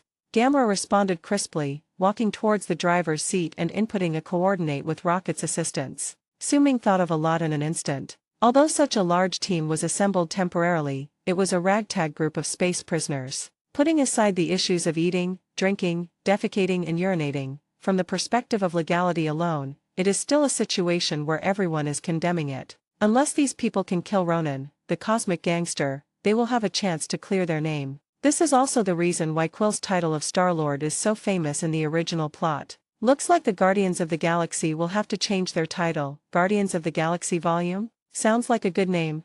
Su-Ming is not good at naming, so he will not waste his brain cells if he can adapt the original work. With a preliminary plan in mind, Su-Ming took the command position that everyone had intentionally left vacant. A big wave of his hand. "Set off." "All right, haha, hold on tight." Rocket roared excitedly, and the spacecraft left a trail of afterimages in space before disappearing in the blink of an eye. The spaceships around him followed Su Ming's route, like countless flying swords, and the streams of light were spectacular, leaving behind countless meteorites floating slowly, with a void in the middle, the original location of Klin Prison, silently witnessing the birth of a legendary legion. Soon, an oppressive flagship, the Dark Star, arrived at the location of Klin Prison. It's like a space fortress built for destruction, as huge as a mountain, with sharp edges like a knife, as lustrous as the abyss, and shaped like a hammer. Gloomy, heavy, covered with spikes, and spewing dazzling purple flames, it is the perfect embodiment of Ronan's extreme power and cold will, full of a chilling sense of menace. But this terrifying battleship is now like a headless fly, circling around the coordinates of Klin Prison again and again. Strange, Klin Prison is clearly right here? Why is there nothing? Did they move? The Kree who was controlling the spacecraft repeatedly confirmed the coordinates, and dark sweat flowed down his forehead. Their leader, Ronan, is a man of volatile temperament. If he couldn't even complete such a simple navigation mission as reaching Klin Prison, he would surely become the dead soul under Ronan's hammer. I saw that iconic circle of meteorites, why hasn't it stopped yet? What are you afraid of? The driver heard Ronan's dissatisfaction in his slightly sinister words. His whole body tensed up and he turned around, looking at the depressed Ronan, and said with a wry smile, "Chief, Klin Prison is gone. You fart. OM dash." After hearing the report from his men, Ronan raised his hammer and swung it without saying a word. The unfortunate driver's eyes immediately lost their luster. His brain was shattered by the shock wave and turned into a mess. "Tell me, what's going on?" With a casual pointing, he ordered the co-pilot to report. The co-pilot beside him trembled. Captain, what the helmsman said just now is correct. Klin Prison is indeed gone. If you don't believe me, just look. That was originally the coordinates of Klin Prison, but now, there is nothing." Chapter 224 Double Torture. Seeing that Ronan was about to have an attack, the passenger reacted quickly and pointed out the window. Ronan looked in the direction the passenger seat's finger pointed. There was only a sudden void in the center of the vast meteorite formation. No matter how I look at it, I feel like there should have been something there. Now it seems that there is indeed nothing. Ugh, I wronged him. After taking a quick glance at the helmsman lying on the ground, Ronan felt that he should control his temper. But there is no way, Gamera is incompetent, Thanos is pressing forward, and there is also a sinister Nebula beside him. Ronan's eagerness to achieve his goal made him increasingly impatient. Look again. With a casual order, Ronan returned to the command throne. Nebula, who was debugging the components of the robotic arm, snorted when she saw Ronan's dark face. Not smooth? Ronan looked at the hammer in his hand, his tone a little irritated. They say Klin Prison has disappeared. Impossible. Hearing this, Xingyan jumped up from the ground and walked towards the window. Let me see. I've been to that place many times. The coordinates have already been sent to your chief helmsman. He wouldn't be unable to complete such a simple task, right? He's dead. A useless piece of shit doesn't deserve to live. It seemed that only killing could bring Ronan a little comfort, even though they were his own people. Humph, if father thought the same as you would have been dead long ago. Ronan's breath caught when he heard this, and a surge of anger rose up. When the outburst came, he gritted his teeth and held it back. Now is not the time to break up with Thanos. Ronan kept persuading himself, and his mood became extremely depressed. The look he gave Nebula became more and more dangerous. How could that be? Suddenly, Xingyan's exclamation came from the window. She had planned the siege of Klin Prison earlier and knew the coordinates and structure of the prison like the back of her hand. But the large prison that should have stood in the center of the meteorite had completely disappeared at this moment. Not even a trace left. Rubbing his mechanical eyes, Nebula compared the coordinates repeatedly and finally confirmed that Klin Prison was indeed gone. After thinking about it, she ruled out the possibility that Klin Prison was destroyed. No debris was found in nearby space. Then there is only one possibility left. The Nova Legion issued some kind of emergency order. Klin Prison moved and flew away. Thinking of this, Xingyan turned to look at Ronan and smiled happily. Your helmsman is right. You wronged him. How is it? Does it feel good to kill innocent people? Ronan shrugged off Nebula's ridicule. Go ask around on other planets. The only word in my vocabulary is damn. Suddenly, a report came that the Nova Legion's fleet was approaching here. With Nebula's evidence, Ronan accepted the disappearance of Klin Prison. It seems that I can only use the stupid method. A cold light flashed in his eyes. Send Necromancer spacecraft to search every corner of the galaxy and find the cosmic spirit orb. Whatever the means, whatever the cost. Xandar. Yondu brought his men to the broker's residence, intending to find out what was inside the cosmic spirit ball. Why are so many people targeting him? Page 209. I also planned to find out who offered such a high price to buy back the spirit ball, but he found that the place before him had become a ruin. This almost cut off Yonda's investigation. In desperation, he had to order his men to search aimlessly in the ruins to see if they could find anything. Unexpectedly, he actually found something. Looking at the mostly burnt letter handed to him by his men, a huge head appeared in Yonda's mind. This is an uncharted star region at the edge of the universe, far away from mainstream civilization, a gathering place for outlaws, mercenaries, and wanderers. No, here, the place of nothingness. Its translation has a double metaphor. The literal meaning is nowhere to be found, which shows its secret location. The deeper meaning is the end of all things, suggesting that the death of the gods symbolizes the cruel truth of the universe. Its true form is a giant head of an ancient god, about 4,000 kilometers in diameter, floating in space. The eye sockets are the entrance to the spacecraft, and the brain cavity has been transformed into a city. Collector Tanliatuan's museum is located in the heart of the void. It is embedded in the sinus bone of the skull, with a giant arch as the entrance. The interior is dominated by dark gold tones and is filled with explosion-proof glass display cases. At this time, a maid dressed in purple was wiping the display case. Karina. Yes, master. Your people all have crooked arms. That's right, master. The maid endured the harshness in his words and looked up at the well-dressed man in front of her with a worried look on her face. A bizarre aristocrat with greasy white hair, gothic makeup, and a gorgeous mix of retro spacesuits. She always wore a huge white fur cape, and her slender fingers with black nails nervously fiddled with the strange accessories on her body. This is an ancient being who has lived for an unknown amount of time and has a morbid obsession with collecting. The aesthetic is distorted and complicated, and life is viewed as a plaything. He exudes a unique aura that is both luxurious and decadent, elegant and crazy. Then get moving. You don't need to remind you of what happened to that servant who displeased me before, right? The collector's tone was calm yet threatening. The maid subconsciously looked at her ex-girlfriend in the cage beside her. She was wearing shackles all over her body and kneeling there with a look of despair on her face. Hurry up, our guests will be here soon. The collector's intimidation had a remarkable effect. The maid's hand holding the rag immediately left an after-image, and she tried her best to wipe the dust off the display case. On the spaceship, Quill and the others were always buzzing in Su Ming's ears. After the rocket locked its navigation orbit, it began to assemble bombs for the next battle and place them all over the ground. This caused Quill's dissatisfaction. Hey, man, are you going to blow us up too? Please look carefully, I put the bomb in the box. Rocket's hands kept moving, constantly removing the extra parts of the spacecraft to assemble weapons. With Su Ming as his backer, Rocket couldn't wait to use his big gun to bomb the enemy. Then put them farther away, they're too scary. Quill was a little scared when he saw the terrifying-looking loose bombs on the ground. He stepped over carefully, but bumped into Gamera's elastic body. Be careful. I give up. This boat is not only messy, but also smelly. I can't stay here for a moment. Gamera couldn't stand the strange smell of the spaceship, so she gave Quill a cold look and turned away. Quill was confused. I said, this boat is not mine. My Milan can beat this broken spaceship by 2 streets. The only answer he got was Gamera's disgusted back. Drax was curiously studying Groot's feet. He thought that a tree would die if it lost its roots, but Groot didn't, which made him feel very magical. Crack. With a single blow, Drax took advantage of Groot's unpreparedness and cut off a branch from him, then put it in front of his nose and sniffed it. It's just an ordinary branch. I'm Groot.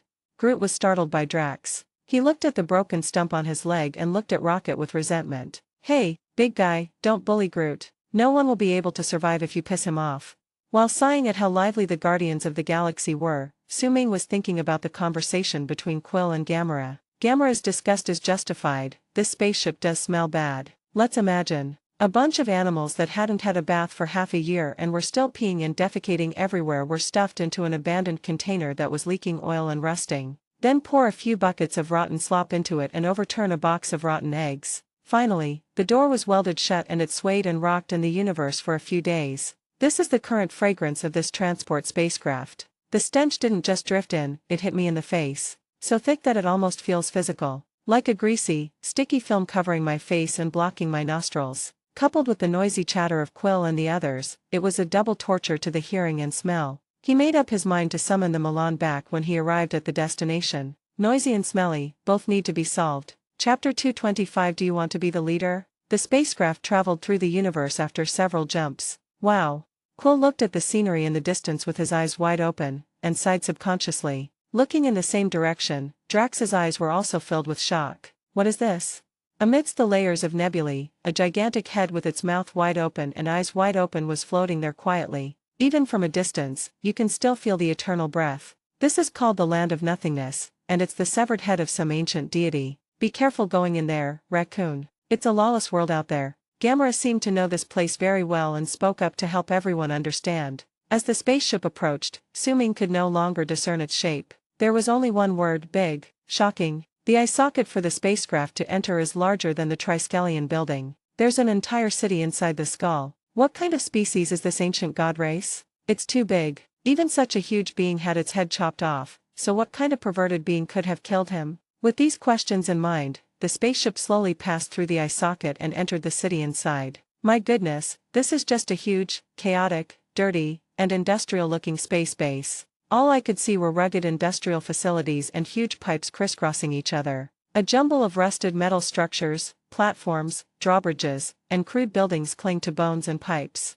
There were tiny dots of light everywhere, neon signs, work lights, and sparks of energy leaking from pipes. The overall tone is dark yellow and metallic gray, giving a greasy, dirty and poorly ventilated feeling. The most iconic thing is a large amount of sticky, yellowish liquid. These fluids are believed to be the remnants of brain tissue fluid or cerebrospinal fluid from ancient gods. It is collected as a valuable resource and used to make high-value products such as fuel. Although the space is large, it feels overcrowded. Various alien races can be seen everywhere, operating spherical industrial spacecraft to transport goods. As Su-Ming's spacecraft entered, hundreds of transport ships also arrived one after another. The criminals were deeply shocked by the scene they had never seen before. He looked around, as if he had never seen the world before. They kept sighing that it was a wise choice to follow the leader, otherwise they would never have the opportunity to come to such a magical place. Su-Ming sensed the thoughts of his followers behind him and frowned slightly. As expected of someone from the bottom of the universe who just came out of prison,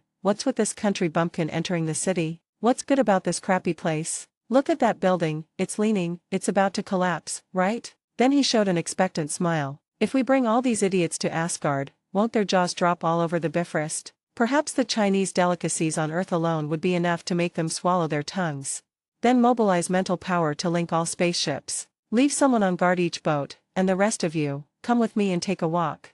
Coax. Another wave of intense excitement came. The large fleet of spaceships slowly approached the shore and people got off one after another. Their dress and movements were surprisingly consistent, and they mechanically followed Su-Ming and the others with their mouths wide open. Under the vigilant gaze of the guards, they poured into the downtown area. The streets suddenly became very crowded. Page 210. The sudden appearance of so many visitors in the Land of Nothingness caused quite a stir among Tuan's security team. The guards didn't relax until they received the order: no rash actions. There were too many people, and the guards were far from enough to control the situation. Fortunately, these people are quite obedient. He looked silly and curious about everything around him. The guard's eyes gradually turned contemptuous, and he puffed out his chest imperceptibly. So they are just a bunch of old-fashioned people who have never seen the world.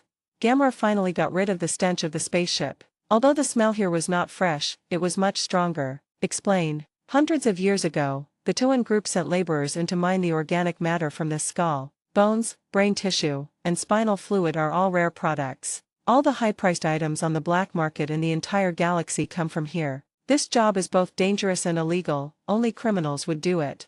Upon hearing this, Quill said proudly, "There are many criminals on my planet, this one, and that one."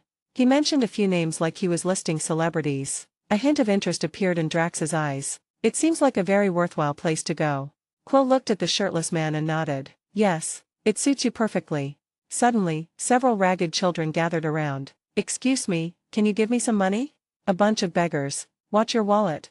Quill is experienced and reminds everyone to protect their valuables. In such a messy place, children are good at stealing things. Groot looked at the little girl in front of him with a gentle expression and raised his hand. Even though her eyes were dirty, they were still pure. Plant-type Groot has no resistance to children with pure minds. A small blue and white flower slowly grew out of the palm of his hand. Groot gently picked it off and handed it to the little girl. Taking the little white flower, the little girl didn't know what she was thinking about, and her thoughts drifted away. He didn't even notice the little boy next to him giving him crazy looks. The little girl was originally the leader of a group of habitual thieves. Seeing Quill and the others looking like fat sheep, she planned to give them a good beating. Groot's kindness made her give up the mission. She hadn't seen such beautiful flowers for a long time. As they walked, Gamera brought a few people to a boot bar called Germain's. This area seems to be a street of bars and restaurants, extremely noisy and full of fireworks. Quill asked curiously, "Is the buyer here?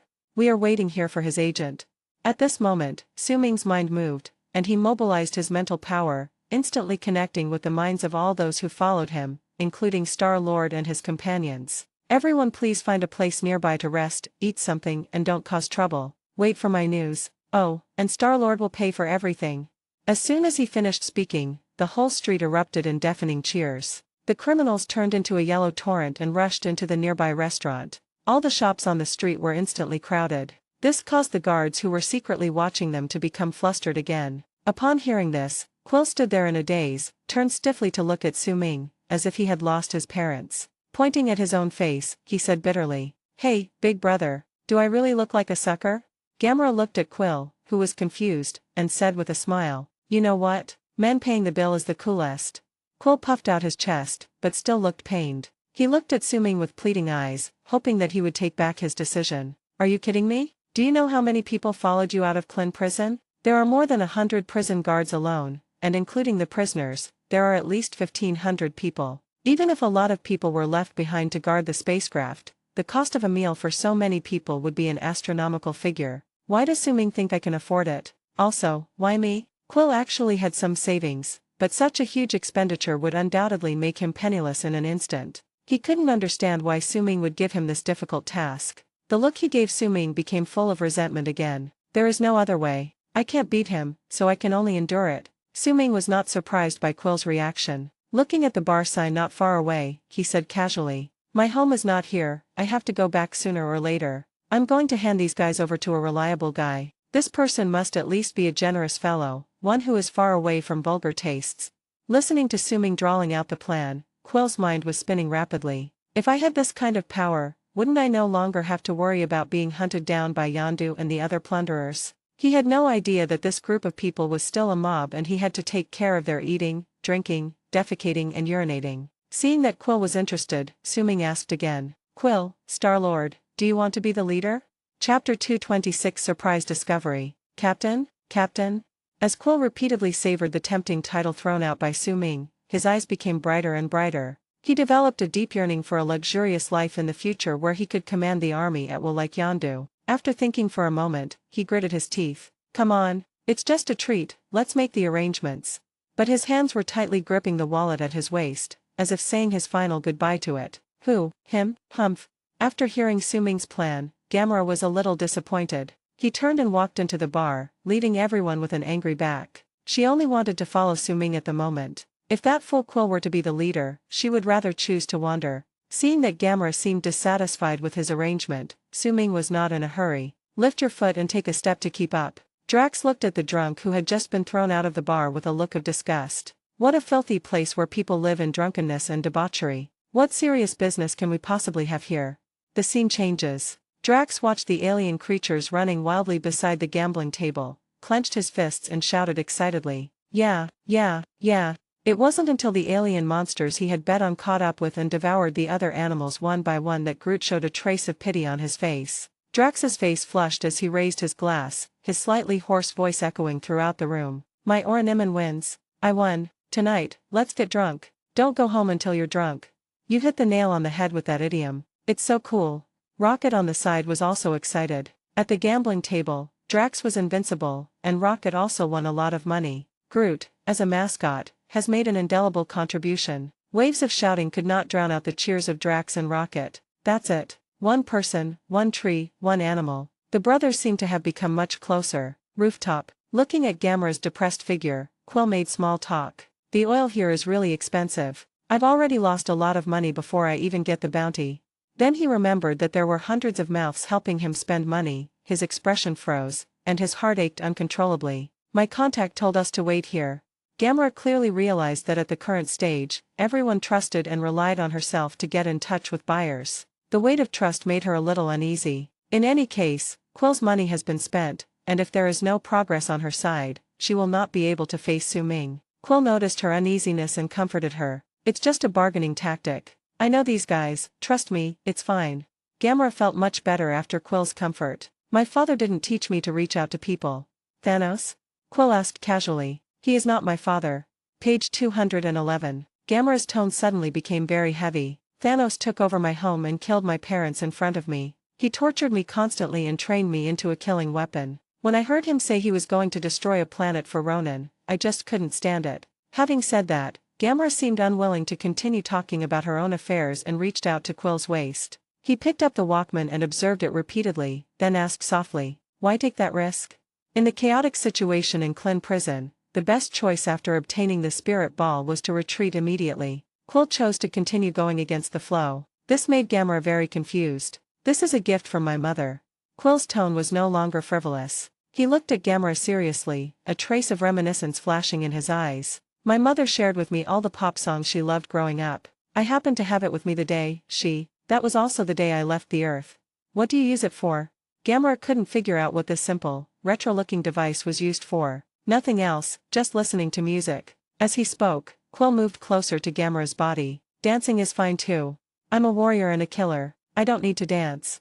Gamera recalled her miserable first half of life, and her tone returned to being cold. At this time, Quill put the headphones on Gamera's head while telling a lame story. The melodious melody reached Gamera's ears, causing her body to sway uncontrollably. "This melody sounds so comfortable." The sentence, almost shouted out, scared Quill. Quill then pulled Gamera into the romantic atmosphere of the music and gently hooked her hand. Getting closer, Gamera's body shook as she suddenly reacted. The god-killing dagger was instantly unsheathed and placed against Quill's neck. "Do not. I know who you are, Peter Quill. I am not one of those young girls who will believe your sweet words."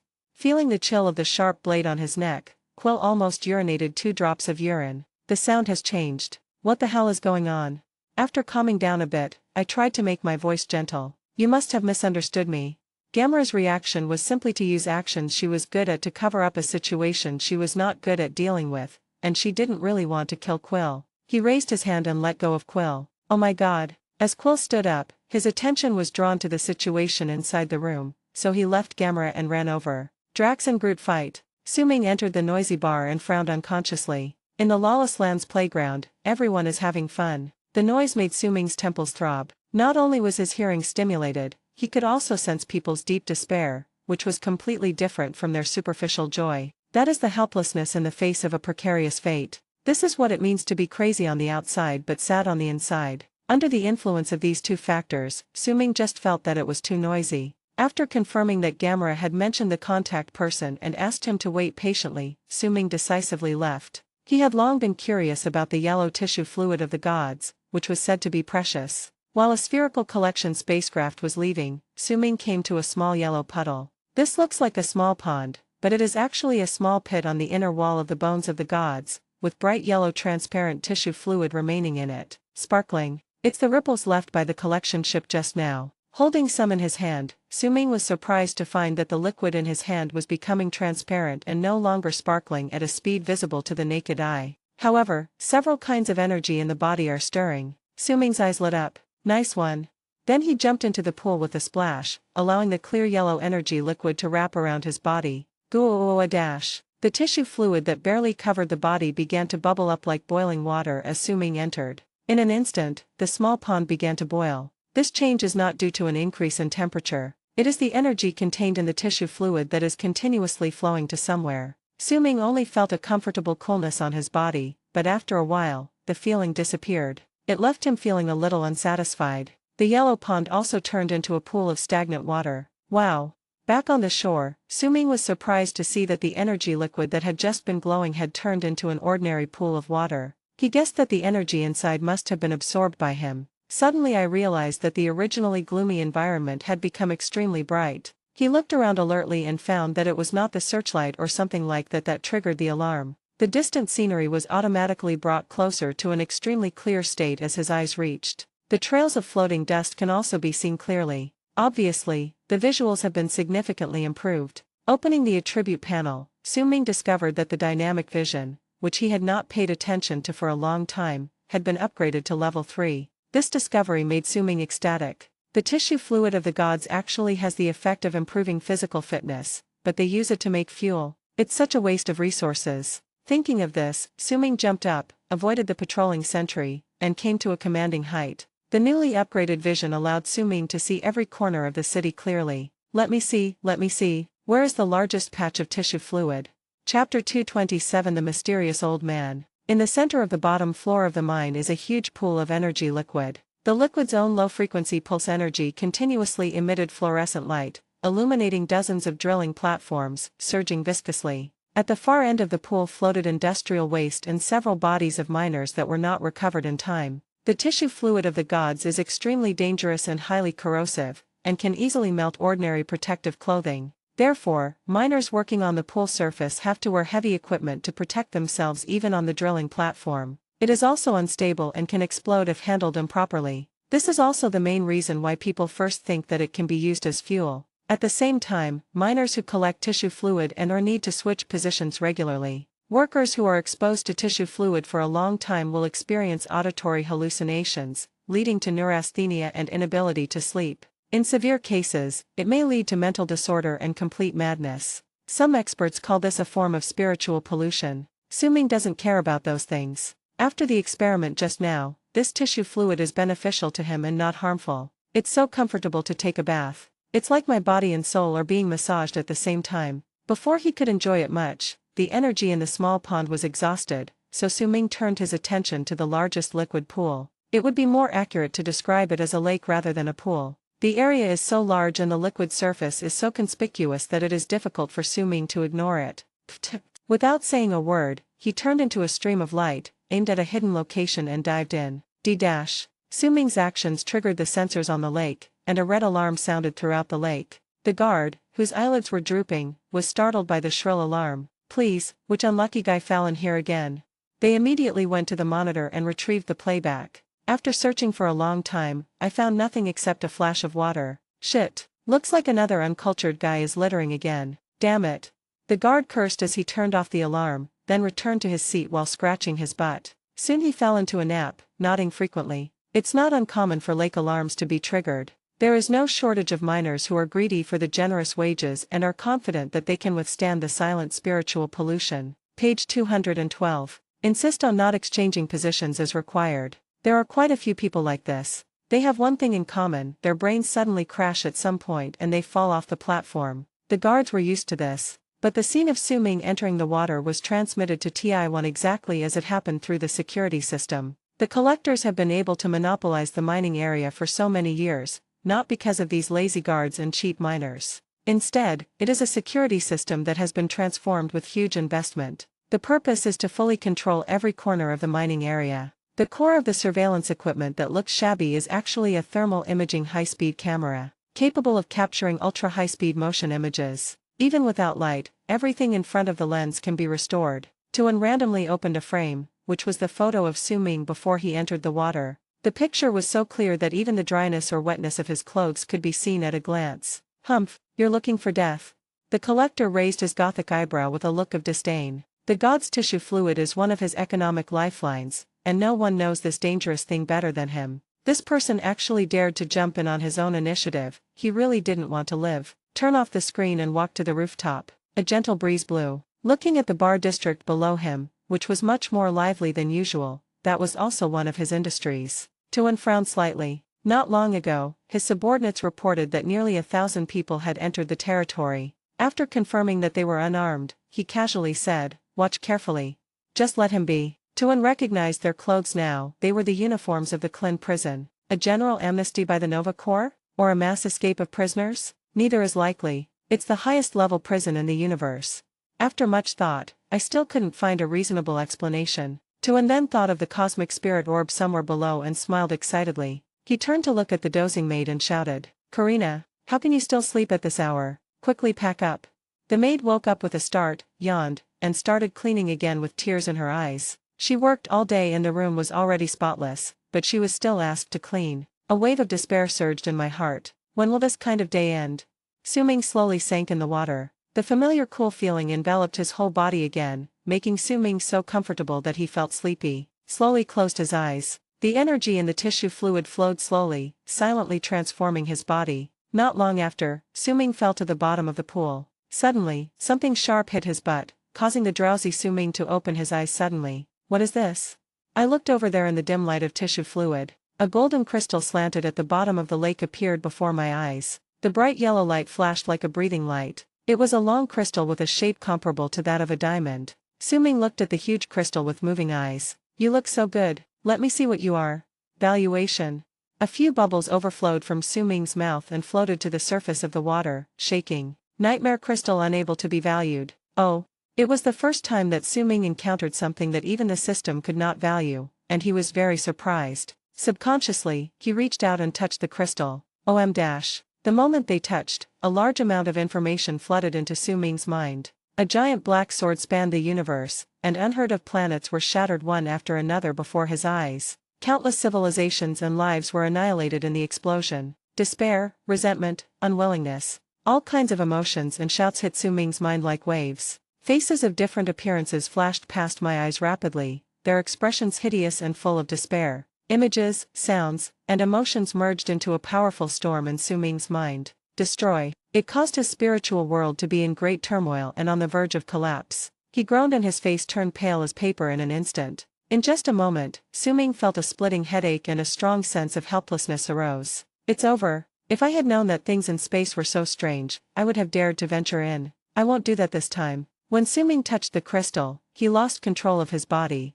as if he was pulled into a strange world. The consciousness of countless creatures pulled at Su-Ming, as if to take him to hell. Su-Ming's mental strength here is like a lone boat under huge waves, swaying in the wind and rain. There is a possibility of being crushed at any time. At this moment, a faint voice came. Stop. In an instant, the storm disappeared and the noise in my ears was gone. Instead, there is a gentle and peaceful pure white. In the light and shadow, an old man stood there quietly, with infinite vicissitudes in his eyes, looking somewhere, as if expecting something. Su-Ming's figure, which was almost torn to pieces, was reshaped here. I felt dizzy and it took me a while to recover. After observing the area curiously, Su-Ming spotted an old man not far away. He approached and asked, "Who are you?" The old man's thoughts were awakened by Su-Ming's voice. His eyes refocused and he slowly turned his head to look at Su-Ming in front of him. His face showed a strange color and he spoke slowly. Why does the energy on you seem so familiar?" Seeing that the other party did not answer his question, Su-Ming asked again, "Who are you?" When the old man heard Su-Ming's question, he looked into the distance blankly, as if trying to recall something. "Who am I? Who am I?" Then he shook his head slightly and whispered, "Cannot remember." Su-Ming never gave up trying to get out of the predicament, but no matter how hard he tried, it was always ineffective. It was like a wizard was trapped in a forbidden spell. With an exclamation mark above his head, silence. "I'm afraid the way to leave lies in this old man. Try communicating again. Where is this?"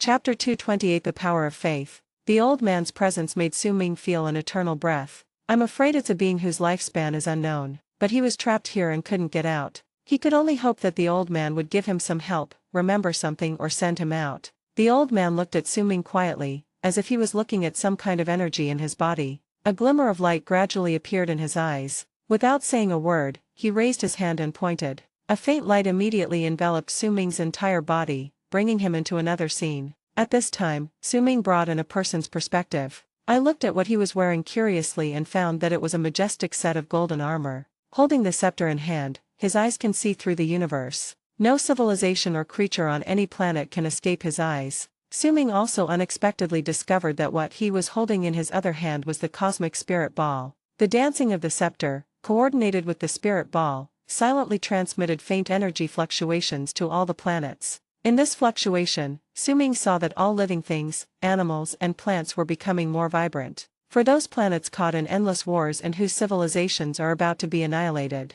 I will recycle it and then sow the seeds again to allow a new civilization to take root and sprout. At this moment, I am like the guardian of the universe. Suddenly, the scene changed. A huge nebula with a strange aura appeared before my eyes. A hand larger than a planet, holding a huge black sword, stabbed forward forcefully. Page 213. It was a giant serrated sword with a flowing, pure black blade and no fixed shape. The blade pattern pulsates like blood vessels, emitting a dark red energy mist, full of bloodthirsty murderous intent. Countless galaxies turned into cosmic dust in the trajectory of the giant sword. Light. What a ridiculous word.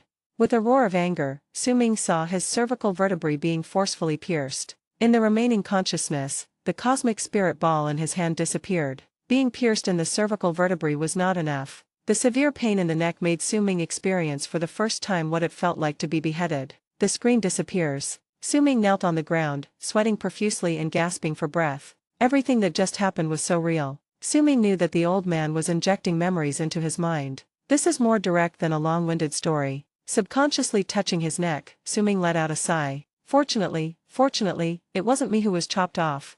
But the indestructible black giant sword left a deep impression on him. The remaining memories conveyed the final message. Necromancer sword, the weapon of the Void Lord Nar. It is a conscious symbiotic weapon forged from black hole matter and hatred. So terrifying. Through the holographic experience, Su-Ming also knew who the old man in front of him was. He is the owner of the floating head in the void, a god from 1,000,000 years ago. I also understood what the nightmare crystal was all about. That was the complex of thoughts that the Celestials used to recover and end civilization. After this Celestial was killed, part of his consciousness also entered this crystal. Su-Ming also had some guesses as to why he was killed. On the one hand, it is about seizing the cosmic spirit ball, and on the other hand, perhaps the act of the gods nurturing many civilizations has angered the void demon Nar. Just like the dark elf spicy chicken strips, Nar doesn't seem to like light and hope. Once discovered, it will be eradicated forcefully. This is 10,000 times more terrifying than that idiot Malkitha's attempt to plunge the universe into darkness.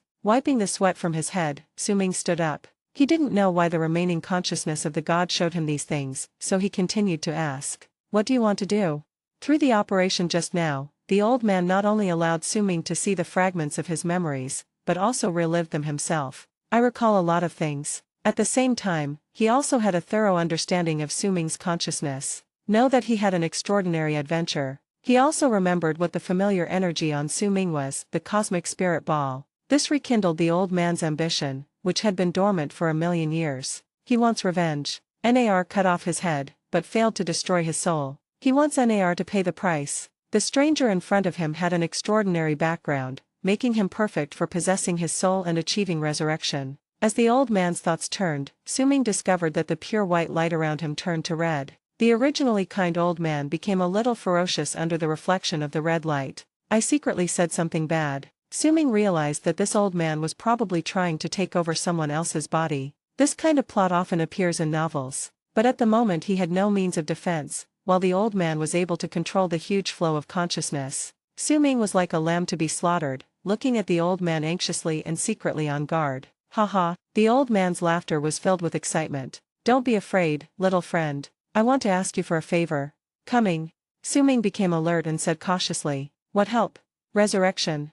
The old man's voice was trembling slightly, which made Su-Ming feel that his guess might be correct. "How can I help you revive?" "It's simple, just be me." As soon as the old man finished speaking, the red world suddenly shattered, and the old man's figure rose infinitely and restored the appearance of the gods, but without a head. It was as if he had cast the Dharma image of heaven and earth, and the golden armor that transformed on his body also carried a bloodthirsty aura. Behind him stood an endless number of creatures, staring at Su-Ming with eager eyes. Damn, they really fell out. Pills. Su-Ming's face looked grim. Facing the entire army alone, he was already feeling a strong sense of oppression. I have no means of resistance yet. I'm afraid there's no way to escape this wave. The tall figure of the god walked towards them with an unstoppable momentum. It soon turned into a dark golden energy and enveloped Su-Ming along with all the consciousness behind it. Fuck your grandma.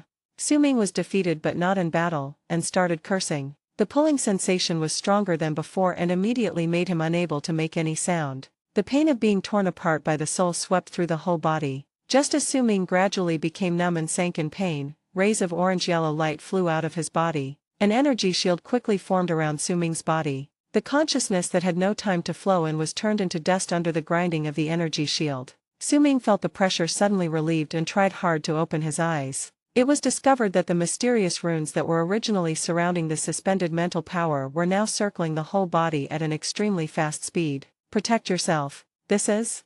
Suddenly, the frightened voice of the god sounded in my ears. At the same time, Su-Ming felt that the huge stream of consciousness invading his body seemed to have met its nemesis and was rapidly leaving his body. But it gradually dissipated as the runes rotated faster and faster. At the same time, the pure white energy in Su-Ming's body turned into a small snake and flew out on its own. With a hint of excitement, he rushed towards the consciousness of the god. What? A painful wail sounded, and Su-Ming suddenly found himself back at the bottom of the lake. A voice in my ears gradually faded away. Supreme inscription? The power of faith? Who are you? With a confused look on his face, Su-Ming suddenly realized that he seemed to be fine. The yellow crystals in front of him gradually broke into pieces and lost their luster forever. Su-Ming concentrated his mind and sensed it. It was discovered that the originally floating runes around the spiritual power became brighter. Not only that, there is one more thing. A pure white gourd with a faint glow? Feeling the energy fluctuations that surged several times, Su-Ming knew that this was the same tiny wisp of consciousness energy from before. What did Lao Deng shout just now? The power of faith?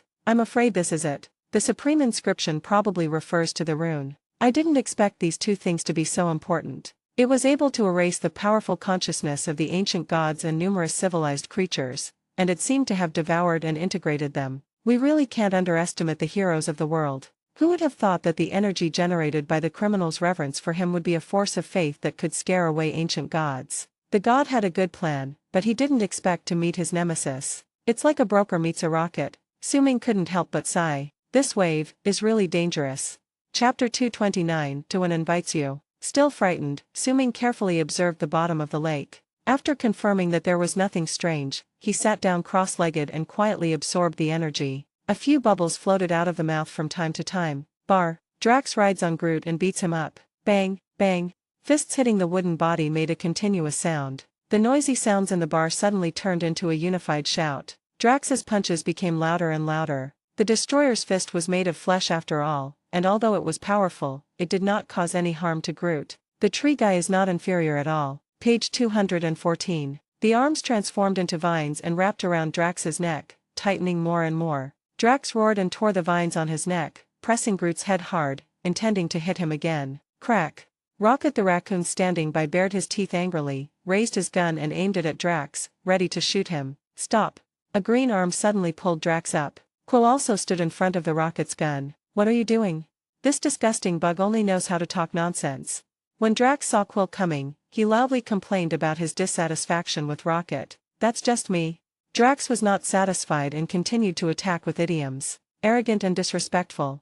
So what? Call me a bug again if you dare? You want to laugh at me like everyone else, right? The Rockets had the weapon in their hands and showed no sign of weakness. A guy with a head full of muscles can't take a joke and can turn hostile at any time. It's really enough that he can't take a joke. Are you drunk, Rocket? No one's laughing at you here. Quill tries to talk down the angry raccoon. Don't be fooled by this guy's small size, he has a bad temper. He thinks I'm a brainless, inferior creature. It's not like I want to be like this. It's not like I want to be treated like this. The raccoon seemed to be reminded of sad memories, and his voice was angry and sad. It was torn into pieces over and over again, and then put back together again and again. Become like this. Such a little monster. Rocket, no one called you a monster. Quill thought of the raccoon's bare back in Klin prison, covered with experimental interfaces. Knowing that Rocket had been subjected to horrific experiments, he felt pity and comforted him softly. Rocket could no longer tolerate Drax calling him. He called me a bug. He called me raccoon. Let me see if you can still smile your damn smile after being shot, you ugly bastard. He raised his gun and aimed it at Drax. It caused panic among people. Just kidding, hand-to-hand combat is a classic bar activity, and everyone can cheer. If a weapon really gets into action, there's no guarantee that some unlucky guy will be hit by a stray bullet, and it might be me. Run. In an instant, the area around the few people was quickly cleared. Only Quill and Gamera were left standing between the two. No, no, no. Don't forget the 40 billion bounty, Rocket. Come on, buddy. If you can survive this terrible night, you will be rich. Quill thought quickly and reminded Rocket of the purpose of coming here. Outstanding effect. Listening to Quill's words, the anger in Rocket's eyes subsided for a moment, and he slowly put down his gun while panting. Never mind. But I can't guarantee that I won't kill all of you bastards after I succeed. After hearing what Rocket said, Quill also got angry, pointing at the Rocket excitedly. That's why you guys don't have any friends. Turning to look at Drax. Because whenever you meet someone, you're always thinking about killing them. Drax expressed his dissatisfaction. I followed you across half the galaxy to get here, only to find that Ronan is still far from dead. He shook off Gamera's hands and walked away angrily. Quill tried to call out to Drax, but was stopped by Gamera. Let him go, we don't need him. At this moment, the door behind Rocket suddenly opened, and a woman in a white sleeveless dress and purple skin walked out. Miss Gamera, my master has ordered me to come and get you. After saying that, he bowed and invited them into the passage. On the way, Rocket was surprised by the mountains of goods piled up all around him. Oh, this place is really perverted. Because he saw that among the countless goods, there were quite a few animals. Maid Karina explained. We have the largest collection in the entire galaxy, with all kinds of animals, styles, species, everything. At this time, Rocket passed by a display case, inside which was a Labrador wearing a spacesuit. He was baring his teeth at the Rocket and growling. How can the Rockets tolerate it? Baring teeth and roaring back. Soon, the maid led everyone to the center of the exhibition hall, turned around, raised her hands and said proudly, I would like to introduce to you Tanliatuan, the collector. Tavan slowly turned around, took off his exaggerated glasses, walked up to Gamera, took her hand and brought it to his mouth. My dear Gamera, it is an honor to meet you in person. Gamera is unimpressed by the collector's false politeness. Forget the pleasantries, Tuan, we have what you want. Tuan's eyes were attracted by Groot behind them, and he asked slowly, What is that? I'm Groot. Groot knows the answer to this question and takes the initiative to answer it. Collectors are very interested. Even though his collection has reached a terrifying level, there is no one as special as Groot. He slowly approached Groot and said politely, Sir, please allow me to buy your body now. Of course, you will belong to me only after you die. I'm Groot. Groot answered gently, not knowing whether he agreed or not. The Rockets expressed doubts about Tuan's approach. Why? Do you want to make him into a stupid chair? Tuan didn't even look at the Rockets and blurted out, Is that your pet? Frog fun? The Rockets refused to take it anymore and started to use their weapons. Gamera stood between the two of them at the right time. We traveled across half the galaxy just to show you this ball. Invisibly resolved another wave of explosion of the Rockets. Very good, then, let's go and take a look at your goods. Gamera looked at Quill and motioned him to take out the orb. Quill received the signal and immediately took out the spirit ball, but he didn't hold it firmly and let it fall. He quickly squatted down, caught the spirit ball in mid-air, and handed it over naturally. Outside the bar, Drax was a little depressed. His mind was filled with images of his wife and daughter being brutally murdered. The hatred surging in my heart instantly overwhelmed my reason. Suddenly I heard a voice of a message not far away and walked over. In a simple communications room, staff are dispatching cargo transportation. Suddenly, a sharp knife was handed to him from behind his head, and Drax's hoarse voice sounded in his ears. Send a message for me. Bottom of the lake. There are undercurrents surging around Suming. The tissue fluid surrounding the body turned from its original bright yellow to transparent and also lost its luster. The energy contained in it continuously nourishes Suming's body. Suming felt refreshed and couldn't help himself. He didn't realize. After devouring the consciousness of the god, his speed of absorbing energy increased dramatically. There is such a large lake of tissue fluid, and it is unknown how long it will take to absorb it all. Now a black hole has formed with him as the center, growing bigger and spreading rapidly. The surge of energy even caused the tissue fluid to form a vortex, rushing towards Suming. The cells throughout the body gradually turn golden under the impact of energy. Page 215. The genetic combination is undergoing a silent transformation. In the double helix structure, hidden genetic locks are slowly opened. The defective genes originally set up by the creator are now being replaced by golden modules transformed from energy. When the entire gene sequence was modified, Suming felt a subtle vibration coming from his body. Chapter 230 Ronan arrives. In the quiet night, the only noise was the bar district. The miners had already returned to their homes to rest. Occasionally, a spherical spacecraft flies by, mechanically transporting minerals. Suddenly, a faint noise came from the bottom of the mine. The guard woke from his doze and felt the vibration in the air with a look of surprise on his face. Subconsciously looking at the lake surveillance. Wow! He suddenly stood up and knocked over the table in front of him, and the leftovers of food fell to the ground. Without taking the time to clean up, the guards kept a close eye on the changes on the lake surface. What a big deal! In his eyes, the originally calm and sparkling lake water and the mineral deposits that the void land was proud of had now turned more than half black. The guard's face was filled with panic. He wanted to use the communicator to report immediately, but in his panic he couldn't pick up the microphone. Looking towards the lake again, the guard stood there in a daze. This fatal change is still ongoing. Other outposts along the lake faced the same shock. Finally, a clever guard successfully dialed the number and reported what happened here in a confused manner. My new friends, before the creation of all things, there were 6 strange entities in existence. With that, the collector activated the switch. 2 mechanical arms fixed the 2 sides of the cosmic spirit sphere and began to rotate. At the same time, several holographic projections appeared above everyone's heads, playing accompanying images as Tuan explained. After that, the Big Bang gave birth to the universe, and the remains of these singularities were forged into several particles. This is the Infinity Stone. The robotic arm rotated faster and faster, and the cosmic spirit ball seemed to be about to open. Seeing this, Quill thought to himself, it seems that the cosmic spirit ball is just a container. The truly valuable things are inside.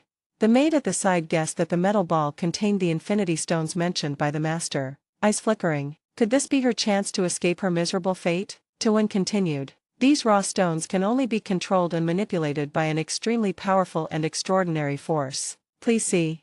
As he spoke, Tuin raised his hand and motioned everyone to look at the projection. In the picture, there was a giant who looked like a god, holding a scepter inlaid with gems and knocking the ground gently. All living beings and civilizations beneath our feet, and even the entire planet, vanished in an instant under the powerful impact of energy. It can destroy an entire civilization in an instant, as easily as mowing wheat.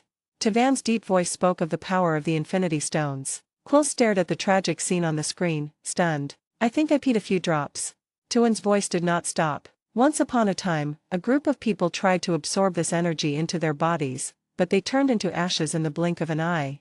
Click. The device came to a sudden stop. The two robotic arms successfully deciphered the code of the metal ball. The cosmic spirit ball split into two. A gem shining with purple light appeared before everyone. When Tuin saw the Infinity Stones, he was so excited that he bowed and clenched his fists. With trembling hands, he gestured towards the gemstone. It's so beautiful, incomparable. Rocket's voice sounded abruptly. Blah blah, what a trick. We're so scared. White-headed bunting. We want to see money. Obviously, in Rocket's opinion, the bounty was more interesting to him. What was so great about a piece of broken stone? Tuin is based on integrity. How do you want to be paid? Stop pretending, sissy, and get the cash. While several people were discussing how to pay, no one noticed that the maid had quietly approached the gem. Tuin opened the drawer and accidentally saw the maid with a strange look on her face. He gave a serious order. Kalina, back off. The maid looked at Tuin angrily. I don't want to be your slave anymore. After saying that, he grabbed the power gem. The originally calm gem suddenly burst out with intense energy. Sparks flew. Everyone immediately sought shelter. Purple cracks appeared on the maid's hands and continued to spread. What? Amidst the painful screams, the overconfident maid exploded on the spot, turning into a fireball. Ended a miserable life. The shockwave spread out in all directions, instantly sweeping across Tuin's high-end exhibition hall with purple flames. What the? It wasn't until now that Quill realized what this unconventional guy said was true. Gamera immediately ran to the gem, closed the spirit ball and left, walking and complaining. I actually believed that Tuin could control the energy in this sphere. Rocket, who had just looked down on the Infinity Stones, looked at the orb in Gamera's hand in horror. The voice has changed. Why are you still holding this thing? If it weren't for Groot's ultimate rescue just now, Rocket would have really turned into a roasted raccoon in the purple flames. Now he was full of fear of the Infinity Stones, pointing at Quill and yelling, "You actually put this thing in your purse? What's a purse? This is called a travel bag. What a country bumpkin. Quill is as good as anyone in an argument. We should give it to the Nova Corps, maybe they can take control of it." Gamera also experienced the temper of the Infinity Stones and knew that this was a hot potato, so she offered her suggestions. Are you kidding me? We're wanted and we blew up their prison. Might as well just give it to Ronan. Rocket was extremely opposed to the plan that Gamera came up with on the spur of the moment. Do you want him to destroy the universe with this thing? Quail was very resistant to the Rocket's irresponsible remarks. I see you're seriously ill, yet you want to be a saint. What good has the universe given you? Why are you trying to protect it? Because your patient, live in the universe. Well, wherever there are these people, there are always quarrels. Gamera insisted on sending the Spirit Stone to the Nova Empire. She would never allow the cruel Ronin to use it to destroy any planet again. Quill grabbed the spirit ball in Gamera's hand and quietly exerted force. You're right. Or we can hand it over to someone else who won't arrest us, is a good person, and is willing to give us a large sum of money. You, profit-seeking, despicable and vulgar, treachery. I'm going to find Su Ming, he will definitely support my choice. Gamera used a barrage of idioms, leaving Quill stunned. Quill was slightly stunned. Yeah, where did Su Ming go? It seems like I haven't seen him for a while.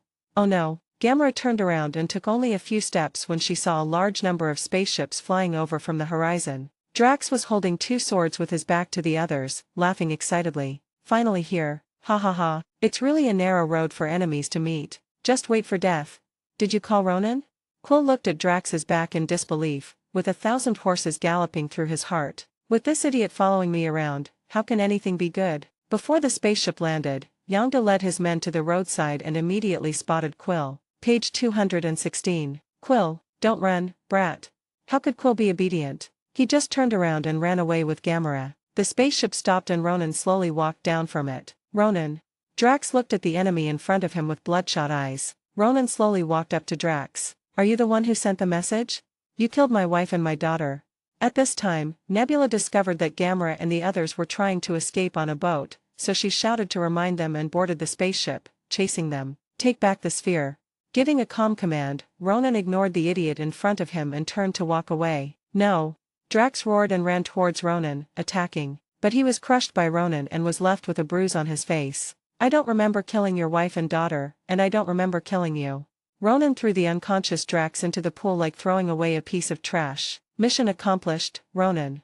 Nebula shattered Gamera's spaceship and snatched the orb, leaving her sister floating in space. Rocket and Quill, each piloting an industrial spacecraft, looked at Gamera, whose body was gradually covered with frost, with hesitant eyes. This ship can't fly into space. If we go, we'll end up in the same situation.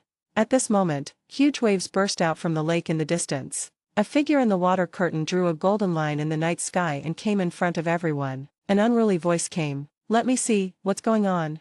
Chapter 231 Reborn. The explosion alarmed thousands of prisoners who were having fun in the bar. People came outside chewing food and holding bottles of wine in their hands. He instantly recognized the object that was chasing the engineering spacecraft. It was the Necromancer spacecraft under Ronan's command. The engineering ball machine driven by Rocket was madly crashing into the undead spaceships one after another. Brave and fearless. Fireballs and fragments from various explosions fell like hail. Many buildings were destroyed in an instant. The prisoners shuddered, their confused eyes instantly clearing up a lot. Shit, that's Ronan's spaceship. Ronan? Damn, he's going to kill us all. Run. Help me. The prisoners ran towards the port. When we arrived at the place, we found that there were hundreds of spaceships when we came, but now there are only dozens left. There was a sudden burst of curses. It turned out that the broker did not wait obediently as Su Ming instructed. Instead, after people left, he had evil intentions and escaped in a spaceship. There was no way he was going to work with his lifelong enemy, Rocket the Raccoon. With the broker taking the lead, the other spaceships also became active. They also wanted to go down and have a good meal, but most of them were injured and had difficulty moving. He was forced to stay and guard the spacecraft. Seeing someone taking the lead and escaping, the other people who stayed behind also decided to leave due to their injuries and the desire to return home. In this way, one spaceship after another left in a short period of time. From now on, the sky is high and birds can fly freely. The prisoners who stayed behind were not loyal to Su Ming, but there is nowhere to go. If Su Ming had not destroyed the entire prison before, they would not even be willing to leave the place that provided them with a stable life.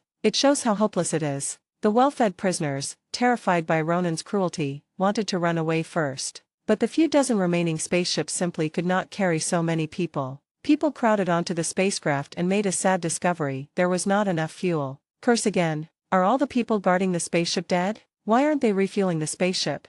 Where's the money coming from? Damn it, look at me. How do I add it? A weak voice sounded from the corner of the spacecraft. Everyone turned around and saw an alien with a gunshot wound in the abdomen lying there, dying. His face was full of indignation. He is the prisoner left on this spaceship. He watched others eating with grease dripping from their mouths and the smell of alcohol on their bodies, but no one treated him. I wish the spaceship would explode on the spot. Everyone looked at each other, unable to utter any more complaints. I have a chicken leg here for you to eat. At this time, a young female alien took out a greasy object from her chest and handed it over. It relieved the irritable mood of the people left behind. A similar scene was happening simultaneously on other spaceships. Su Mingben was observing the changes in his mental power at the bottom of the lake. Absorbing the consciousness of the gods made the power of faith in his body grow stronger. It even transformed into a shining gourd, quietly floating around the spiritual power that had more than doubled. The supreme inscription in the god's mouth also became much thicker, radiating orange light and slowly rotating around the spiritual power together with the gourd, obviously strengthened. Su Ming was certain that when he used these two powers again, the effect would be far greater than before. Feeling the energy flowing into his body gradually decreasing, Su Ming guessed that he had probably absorbed most of the energy in the lake water. Consciousness left his brain and Su Ming slowly opened his eyes. The tissue fluid lost its energy and stopped shining, and everything in front of my eyes fell into darkness again. Being at the bottom of the lake, the viscous tissue fluid put a lot of pressure on his body. But at this moment, the pressure disappeared. The feeling of tightness and transparency throughout his body made Suming confident that his body had been strengthened in all aspects. Opening the property panel, a burst of colorful light flashed, and the holographic interface appeared before my eyes in a brand new form. Name, Suming. Stage, initial formation of Godhead. Age, 29. Physical fitness, infinity, will no longer be displayed after 1 minute. Energy, infinity, will no longer be displayed after 1 minute. Current account, $11,750 trillion. 5/6 LV2 LV2 LV3 LV5 LV3 LV3 LV3 LV3 LV4 LV4 LV5. Fuck. Looking at the colorful interface, a series of bubbles came out of Suming's mouth. The interface seemed to have just undergone a comprehensive upgrade, and the changes were so great that Suming didn't know where to start. The first is the extra stage column, the beginning of Godhead. What means? Judging from the literal meaning, it means that one has just qualified to be a god. Does this mean that from now on I will officially enter the ranks of God? By what standards? Could it be the effect of devouring the consciousness of the gods and absorbing the energy of tissue fluid? Suming thought about it and could not find any other explanation except this. Look down again. What does the lying down 8 mean in the stamina and energy column? Unlimited? That is to say, from now on, I will have unlimited energy? Awesome. No longer have to be restricted by insufficient energy. That extremely weak state is painful just thinking about it. Unlimited physical energy, right. Having touched the threshold of God, physical fitness can no longer be used as a measure of ability. It will no longer display after 1 minute. It is easy to understand. Physical strength and energy are unlimited, so continuing to display them is completely unnecessary. Suming didn't expect that a simple bath here would bring such a big improvement. It's a huge profit. What's the difference between this and the adventure in novels where one accidentally stumbles into an immortal's cave and unexpectedly receives a gift? Continue research. Page 217. At the prompt of the arrow, the man of steel transformed into the man of eternity. The body of the demigod also turned into the body of a pseudo-god king. The energy-recharged physique even turned into a glazed physique. Although we still don't know what effect this change has brought, it seems that soaking in tissue fluid brings the most direct physical enhancement. Both dynamic vision and danger perception were upgraded to level 3, allowing Suming to further confirm the effectiveness of tissue fluid in improving physical fitness. Accurate throwing is directly maxed out to level 5, which must be an effect of unlimited physical strength. The first Oracle Prophet became the Oracle Messenger and was upgraded to level 2. It should be due to the surge in consciousness energy. The Hanging Ring portal has been upgraded to level 3 and can now be opened across galaxies. This should be the change brought about by the increase in rune energy. In the end, those who were proficient in sketching became masters of sketching. This means that one has achieved a level of control over one's body that is extremely subtle. This is also due to the tissue fluid. Faced with a brand new system page and a bunch of significantly enhanced talents, Suming was a little excited. Although this experience was dangerous, it transformed him completely. It can be said that he became a god in one step. Isn't Glass awesome? It seems that the decision not to resist when captured by the Nova Legion was a wise one. There are so many good things in the universe. If this happened on Earth, how long would it take to reach this level? Suddenly, Suming frowned. I sensed the slight vibration coming from the surrounding liquid. Looking up, his eyes flashed with brilliance. The enhanced vision instantly penetrated the darkness of the lake, and saw a spherical spaceship flying out of the exploding fireball in the distant sky. As the picture zoomed in, Suming could faintly hear the roar of the rockets. His face was confused. It turned out that Ronan had arrived. His eyes turned. After passing through the bottom of the lake, Suming saw Nebula driving a spaceship and blowing up the ball machine that Gamera was riding in with one shot. The green figure smashed the windshield and floated unconscious in space. A layer of white frost was quietly spreading on Gamera's body. Humph, he snorted coldly. Suming bent his legs and leaped with all his strength. Boom! Under Suming's powerful impact, the entire lake surface was lifted into the sky. Suming stood quietly in the rising water curtain. His whole body was shining with golden color, like a god descending from heaven. Chapter 232 Strong Return. Suming stood quietly in the void, looking back at the deep pit below where there was not much liquid left. Almost all the lake water was blown out by his jump. Somewhat unexpected. This scene is quite big. An ordinary big jump has such power? Before I could sigh, I suddenly felt a flash of light around me. In Suming's eyes, strands of cosmic radiation poured into his body from all directions. Raise your hand and look. As energy flowed in, the skin instantly glowed with a glass-like brilliance. As brilliant as the Milky Way. Is this the glazed body? It seems that it has changed from passive charging to active energy absorption, continuously. It seems to have combined the effect of top-level steel bodies to absorb solar energy, but the effect is better. This place is far away from the solar system and cannot be reached by sunlight. Su-Ming still felt that his body was absorbing something crazily. Just like when radiation of various bands passes through the body, they leave behind money for the passage. Very strong. No wonder the energy has become infinite. With this state of being able to be charged at any time, there is really no need to worry about energy. The colorful light flashed by. The body slowly returned to its original color, but it also glowed with golden light. What is surprising is that flight is originally only possible through magnetic control. At this moment it finally became easy. It seems to be able to resonate with the cosmic radiation, become one, and travel freely. Under the surge of energy, even breathing becomes unnecessary. Feeling this change, Su-Ming felt that his compatibility with the universe had reached a terrifying level. It's as if I am a planet, and the star core is his heart. The energy of tissue fluid is concentrated and gathered there, turning into a perpetual motion engine. What Su-Ming didn't realize was that the two pieces of star core fragments he was carrying on his body were now slowly merging into his heart, then dance together. Several kinds of infinite energy with their own colors also quietly surround the heart, like loyal satellites. Su-Ming's thought flashed through his mind, and he transformed into a golden stream of light and instantly appeared in front of Quill's ball machine. Let me see, what's going on? Oh, boss, where have you been? I'm so frustrated. Get me some big guns, I want to kill them. I'm Groot. When Rocket and Groot saw Su-Ming arriving, their eyes lit up and they spoke immediately, as if he had suffered a great injustice. He didn't mention the fact that he had just bravely destroyed several enemy spaceships. I see, Rocket, you're brave. Upon hearing this, Su-Ming looked through the windshield of the camera at the raccoon inside and gave him a look that said, "You are a ruthless person," from a distance. Then he raised his hand towards the void near the rocket. Come out.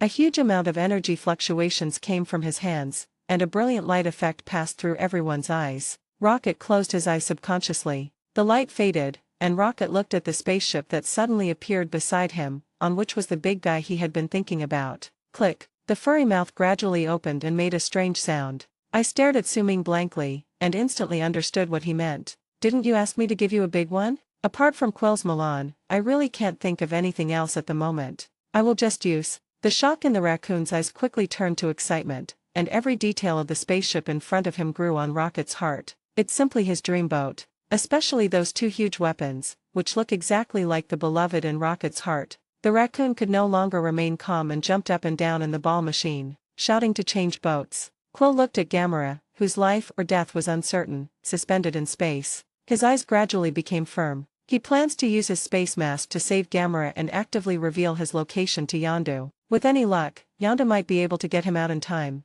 But whether he would be killed later was not something that could be considered now. As soon as the signal was sent, a golden light came towards me. When I looked closely, it turned out to be that guy Su-Ming. At this moment, he was quietly floating in the air in an extremely cool state, with golden light flashing all over his body. It was hard for Quill to look at. Quill instantly regretted it. Yondu was a ruthless guy. Could Su-Ming be his opponent? Then he widened his eyes and looked at the other side in disbelief. A familiar-looking spaceship slowly emerged from the colorful light. It was his Milan. Hasn't it been destroyed by Su-Ming? How would it appear here? Huh, it seems to have been upgraded. That's right. What Su-Ming summoned was the Rocket upgraded version of the Milan in Guardians of the Galaxy Volume 2. That's why Rocket loves this spacecraft more and more the more he looks at it, because it was modified according to his preferences. Quill felt relieved when he saw that Su-Ming could use such means. He frantically waved his hands in the dome, pointing at Gamera. My dear fellow, she is dying. Su-Ming's super hearing allowed him to recognize Quill's shouts across the spaceship. Page 218. Don't worry. After saying that, he raised his hand and waved. Snapped. A thick energy whip suddenly appeared in the palm of his hand and rolled towards Gamera with great swiftness. Bam! Suddenly, an energy cannon blasted towards Quill with great force. It's Yondu's spaceship. Who the hell fired that?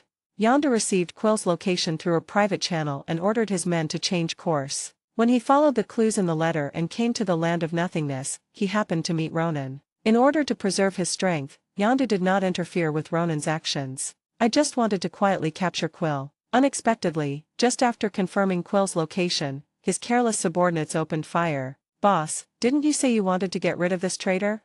The men looked at Yondu innocently. Yondu was so angry that his teeth were itching. Who the hell wants to kill Quill? If we wanted to kill him, we could have done it long ago. Why let him grow up so big? You guys are so stupid, that's my son. Even though he loves Quill in his heart, Yondu still remains tough. We haven't figured out where the sphere is going yet. What's the point of killing him now?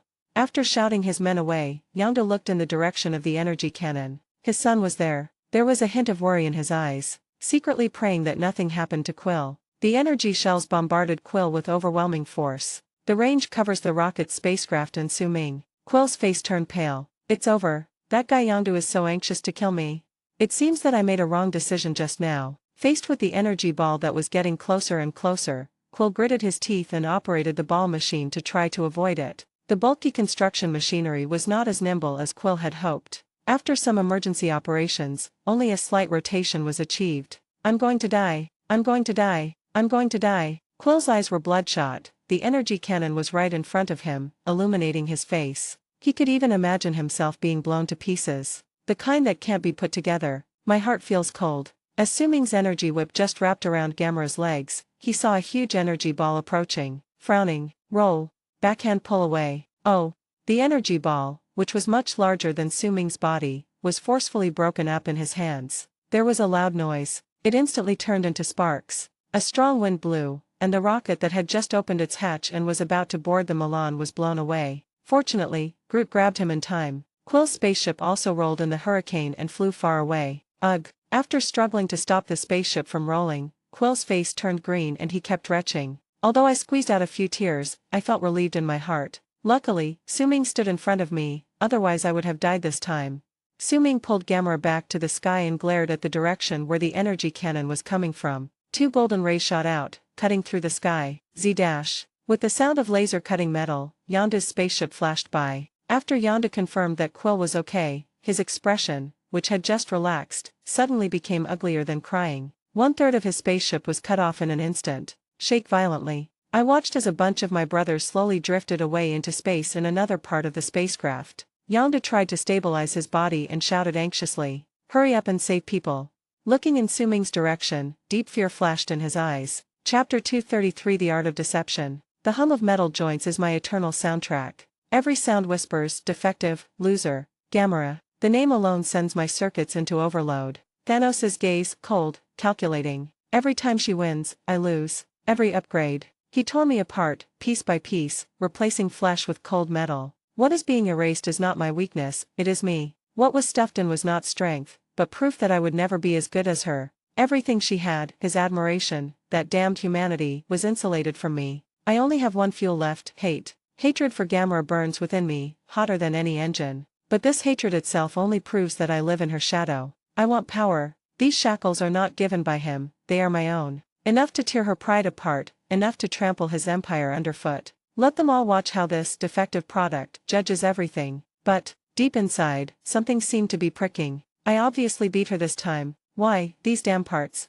Does it still hurt? Looking at Gamera's figure floating in space, Nebula's eyes flashed slightly. There is no doubt that Nebula achieved an overwhelming victory in this confrontation with her sister. The cosmic spirit ball in his hand is the best proof. But she was not as happy as she imagined. Take another look at Gamera and recall all the ways Thanos favored her. Xingyan made up his mind and piloted the spaceship, landing gently behind Ronan. Ronan, it's done. But Ronan remained where he was, without moving. Looking up at the golden figure in the air, a trace of solemnity appeared in his eyes. He didn't know which side this guy who suddenly appeared was on. If I were just an ant, of course I wouldn't attract his attention. But the sense of oppression displayed by this guy is even stronger than that of Thanos. Ronan suddenly remembered that several years ago, on planet Turlin, he had also seen a guy covered in golden light. He was not mature enough at that time and chose to run away. This time, should I run away again? The pride brought by years of brilliant achievements forced him not to bow his head. He didn't want to back down. The fighting spirit in his eyes grew stronger and stronger, and a cruel smile gradually appeared on his face. Ready to fight? I'll take care of you first, and then I'll settle accounts with that arrogant guy Thanos. Su Ming killed Yondu's spaceship in an instant and no longer looked at it. Let the interstellar plunderers scream and curse and die on their own. He slowly landed on the ground, holding the unconscious Gamera. After landing, the golden light on his body gradually dissipated. At the same time, Rocket and Quill flew over controlling the engineering ball machine. They stole the spirit ball. I'm Groot. Between Milan and Su Ming, Rocket finally chose to return to Su Ming first. Briefly report the battle situation. Groot ran towards the urinal that Drax fell into. Quill was worried about Gamera, so he gently took the unconscious hot girl from Su Ming. Page 219. After confirming that she was fine, he looked at Su Ming, with excitement in his eyes. Dude, the way you took out Yanda's spaceship was so hot. Today is the happiest day I've had in all these years. His hands gently stroked Gamera's elastic body. Quite obscene. Su Ming nodded slightly in response to Rocket, indicating that he understood. Then he glanced at the excited Quill with an unclear expression. Yonda treats you better than your own father, yet you always want to fuck him. He truly deserves to be the most rebellious son in the universe. At this moment, a number of undead spaceships flew in from the eyes of the gods. They changed their formation in the air, looking ready to attack at any time. Su Ming's pupils shrank and he looked at Ronan in the distance. This guy looked at him with shining eyes and an extremely arrogant tone. Surrender, follow me, or die. Su Ming was almost amused by Ronan's pretentious behavior. Is this player a specialty of space? Why is he always thinking about this and that? Is there any serious illness? Suddenly, a strong consciousness came into Su Ming's mind. Panic, despair, hatred, regret. It's the group of prisoners trapped in the port. Su Ming frowned slightly. These guys were indeed a mob. The slightest disturbance will cause chaos. But after careful identification, Su Ming discovered that in the complex stream of consciousness, there was also a bit of relief and gratitude. At the same time, I also understood what happened. Some people secretly drove away the spacecraft, and quite a few of them. It caused public outcry. While the injured who stayed behind were blamed, there were also people who extended a helping hand and showed goodwill, treated the wounded and shared food. Oh, not hopeless. Su Ming had an idea. According to the gods, the gourd formed by white energy contains the power of faith. It is a very powerful existence. But it seems that it has not been used seriously yet. Otherwise, give it a try? Let's see what effect this thing has. Just do it. Su Ming ignored Ronan's threat, signaling Quill and Rocket to wait. The body slowly flew into the air. He raised his hands, mobilized his mental power, and instantly connected with the white gourd. There was concentrated consciousness energy gathered there, and Su Ming knew that he could use it to connect everyone's thoughts. The white gourd that was dormant around the spiritual power burst into dazzling light the moment it came into contact with consciousness. Pure and flawless white light radiated out like waves. It added a bit of sacredness to Su Ming's face. One can't help but want to worship. Don't panic. Su Ming's voice seemed to come from the sky, echoing in the minds of all the prisoners. At the same time, it also echoed in the minds of Quill and others. People were shocked when they heard this, and their attention was instantly drawn to it. Quietly, the tense and anxious mood was soothed. It's the leader. Someone recognized Su Ming's voice and stopped to look in Su Ming's direction. There was a flickering white light, full of tranquility and peace, even evoking beautiful memories deep in people's hearts. Su Ming saw that the noise in his head stopped instantly, and he was impressed by the power of the white gourd. Homes were shattered, loved ones were murdered, and they were forced to endure humiliation. Have you all forgotten? Su Ming's voice traveled through space and directly hit people's hearts, evoking their heaviest pain. All the memories flashed before my eyes like a revolving lantern, and after a knowing smile came the endless sorrow of losing my loved ones. Tears fell silently and sobbing sounds rang out one after another. How could I forget? They all had happy families, but they just couldn't understand why. I clearly didn't provoke anyone, so why did I have to suffer such a devastating disaster? In the end, he even became a prisoner of the universe, enduring oppression, with no end in sight. Su Ming, blessed by the power of faith, looked dignified and neither sad nor happy. Now, Ronan, your enemy is right before your eyes. What should you do? A trace of pain flashed in Rocket's eyes, and Su Ming's words brought back his sad past. Even though his enemy was not Ronan, at this moment all the blame was directed at Ronan. It was as if this person was the culprit who caused him to suffer such a miserable fate. The furry face was full of fighting spirit, and he raised his paw and roared, "Fuck him!" The Rocket's indignation spread to everyone through Su Ming's communication. Like a fuse, it instantly ignited people's emotions. Fuck him. Revenge. Kill him. War. In an instant, a chaotic shouting broke out from the direction of the port. From scattered shouts at the beginning, it later turned into waves of coordinated shouts. Magnificent. Ronan's expression, which was already a little ugly due to being ignored, became even uglier. The anger in his eyes was about to burst out. Very good, then die. With a wave of his hand, the undead spaceship instantly entered combat status, rushed towards Su Ming and others madly. Rocket's eyes became clear again when he saw the countless spaceships coming towards him, trying to control the hair that was shaking with excitement. He looked up at Su Ming stiffly and shouted, "Boss, I have no problem with fighting, but why make it so exciting?" Chapter 234 Let him kill. Su Ming was very satisfied with the effect of this big deception. Didn't you see that everyone was yelling like they were injected with chicken blood? Not only that, the energy of the gourd seemed to get more feedback under his mobilization, becoming more condensed. Facing Rocket's question, he smiled slightly and pointed to the Milan beside him. I remember there aren't many seats for weapons control on that spaceship. It's first come, first served.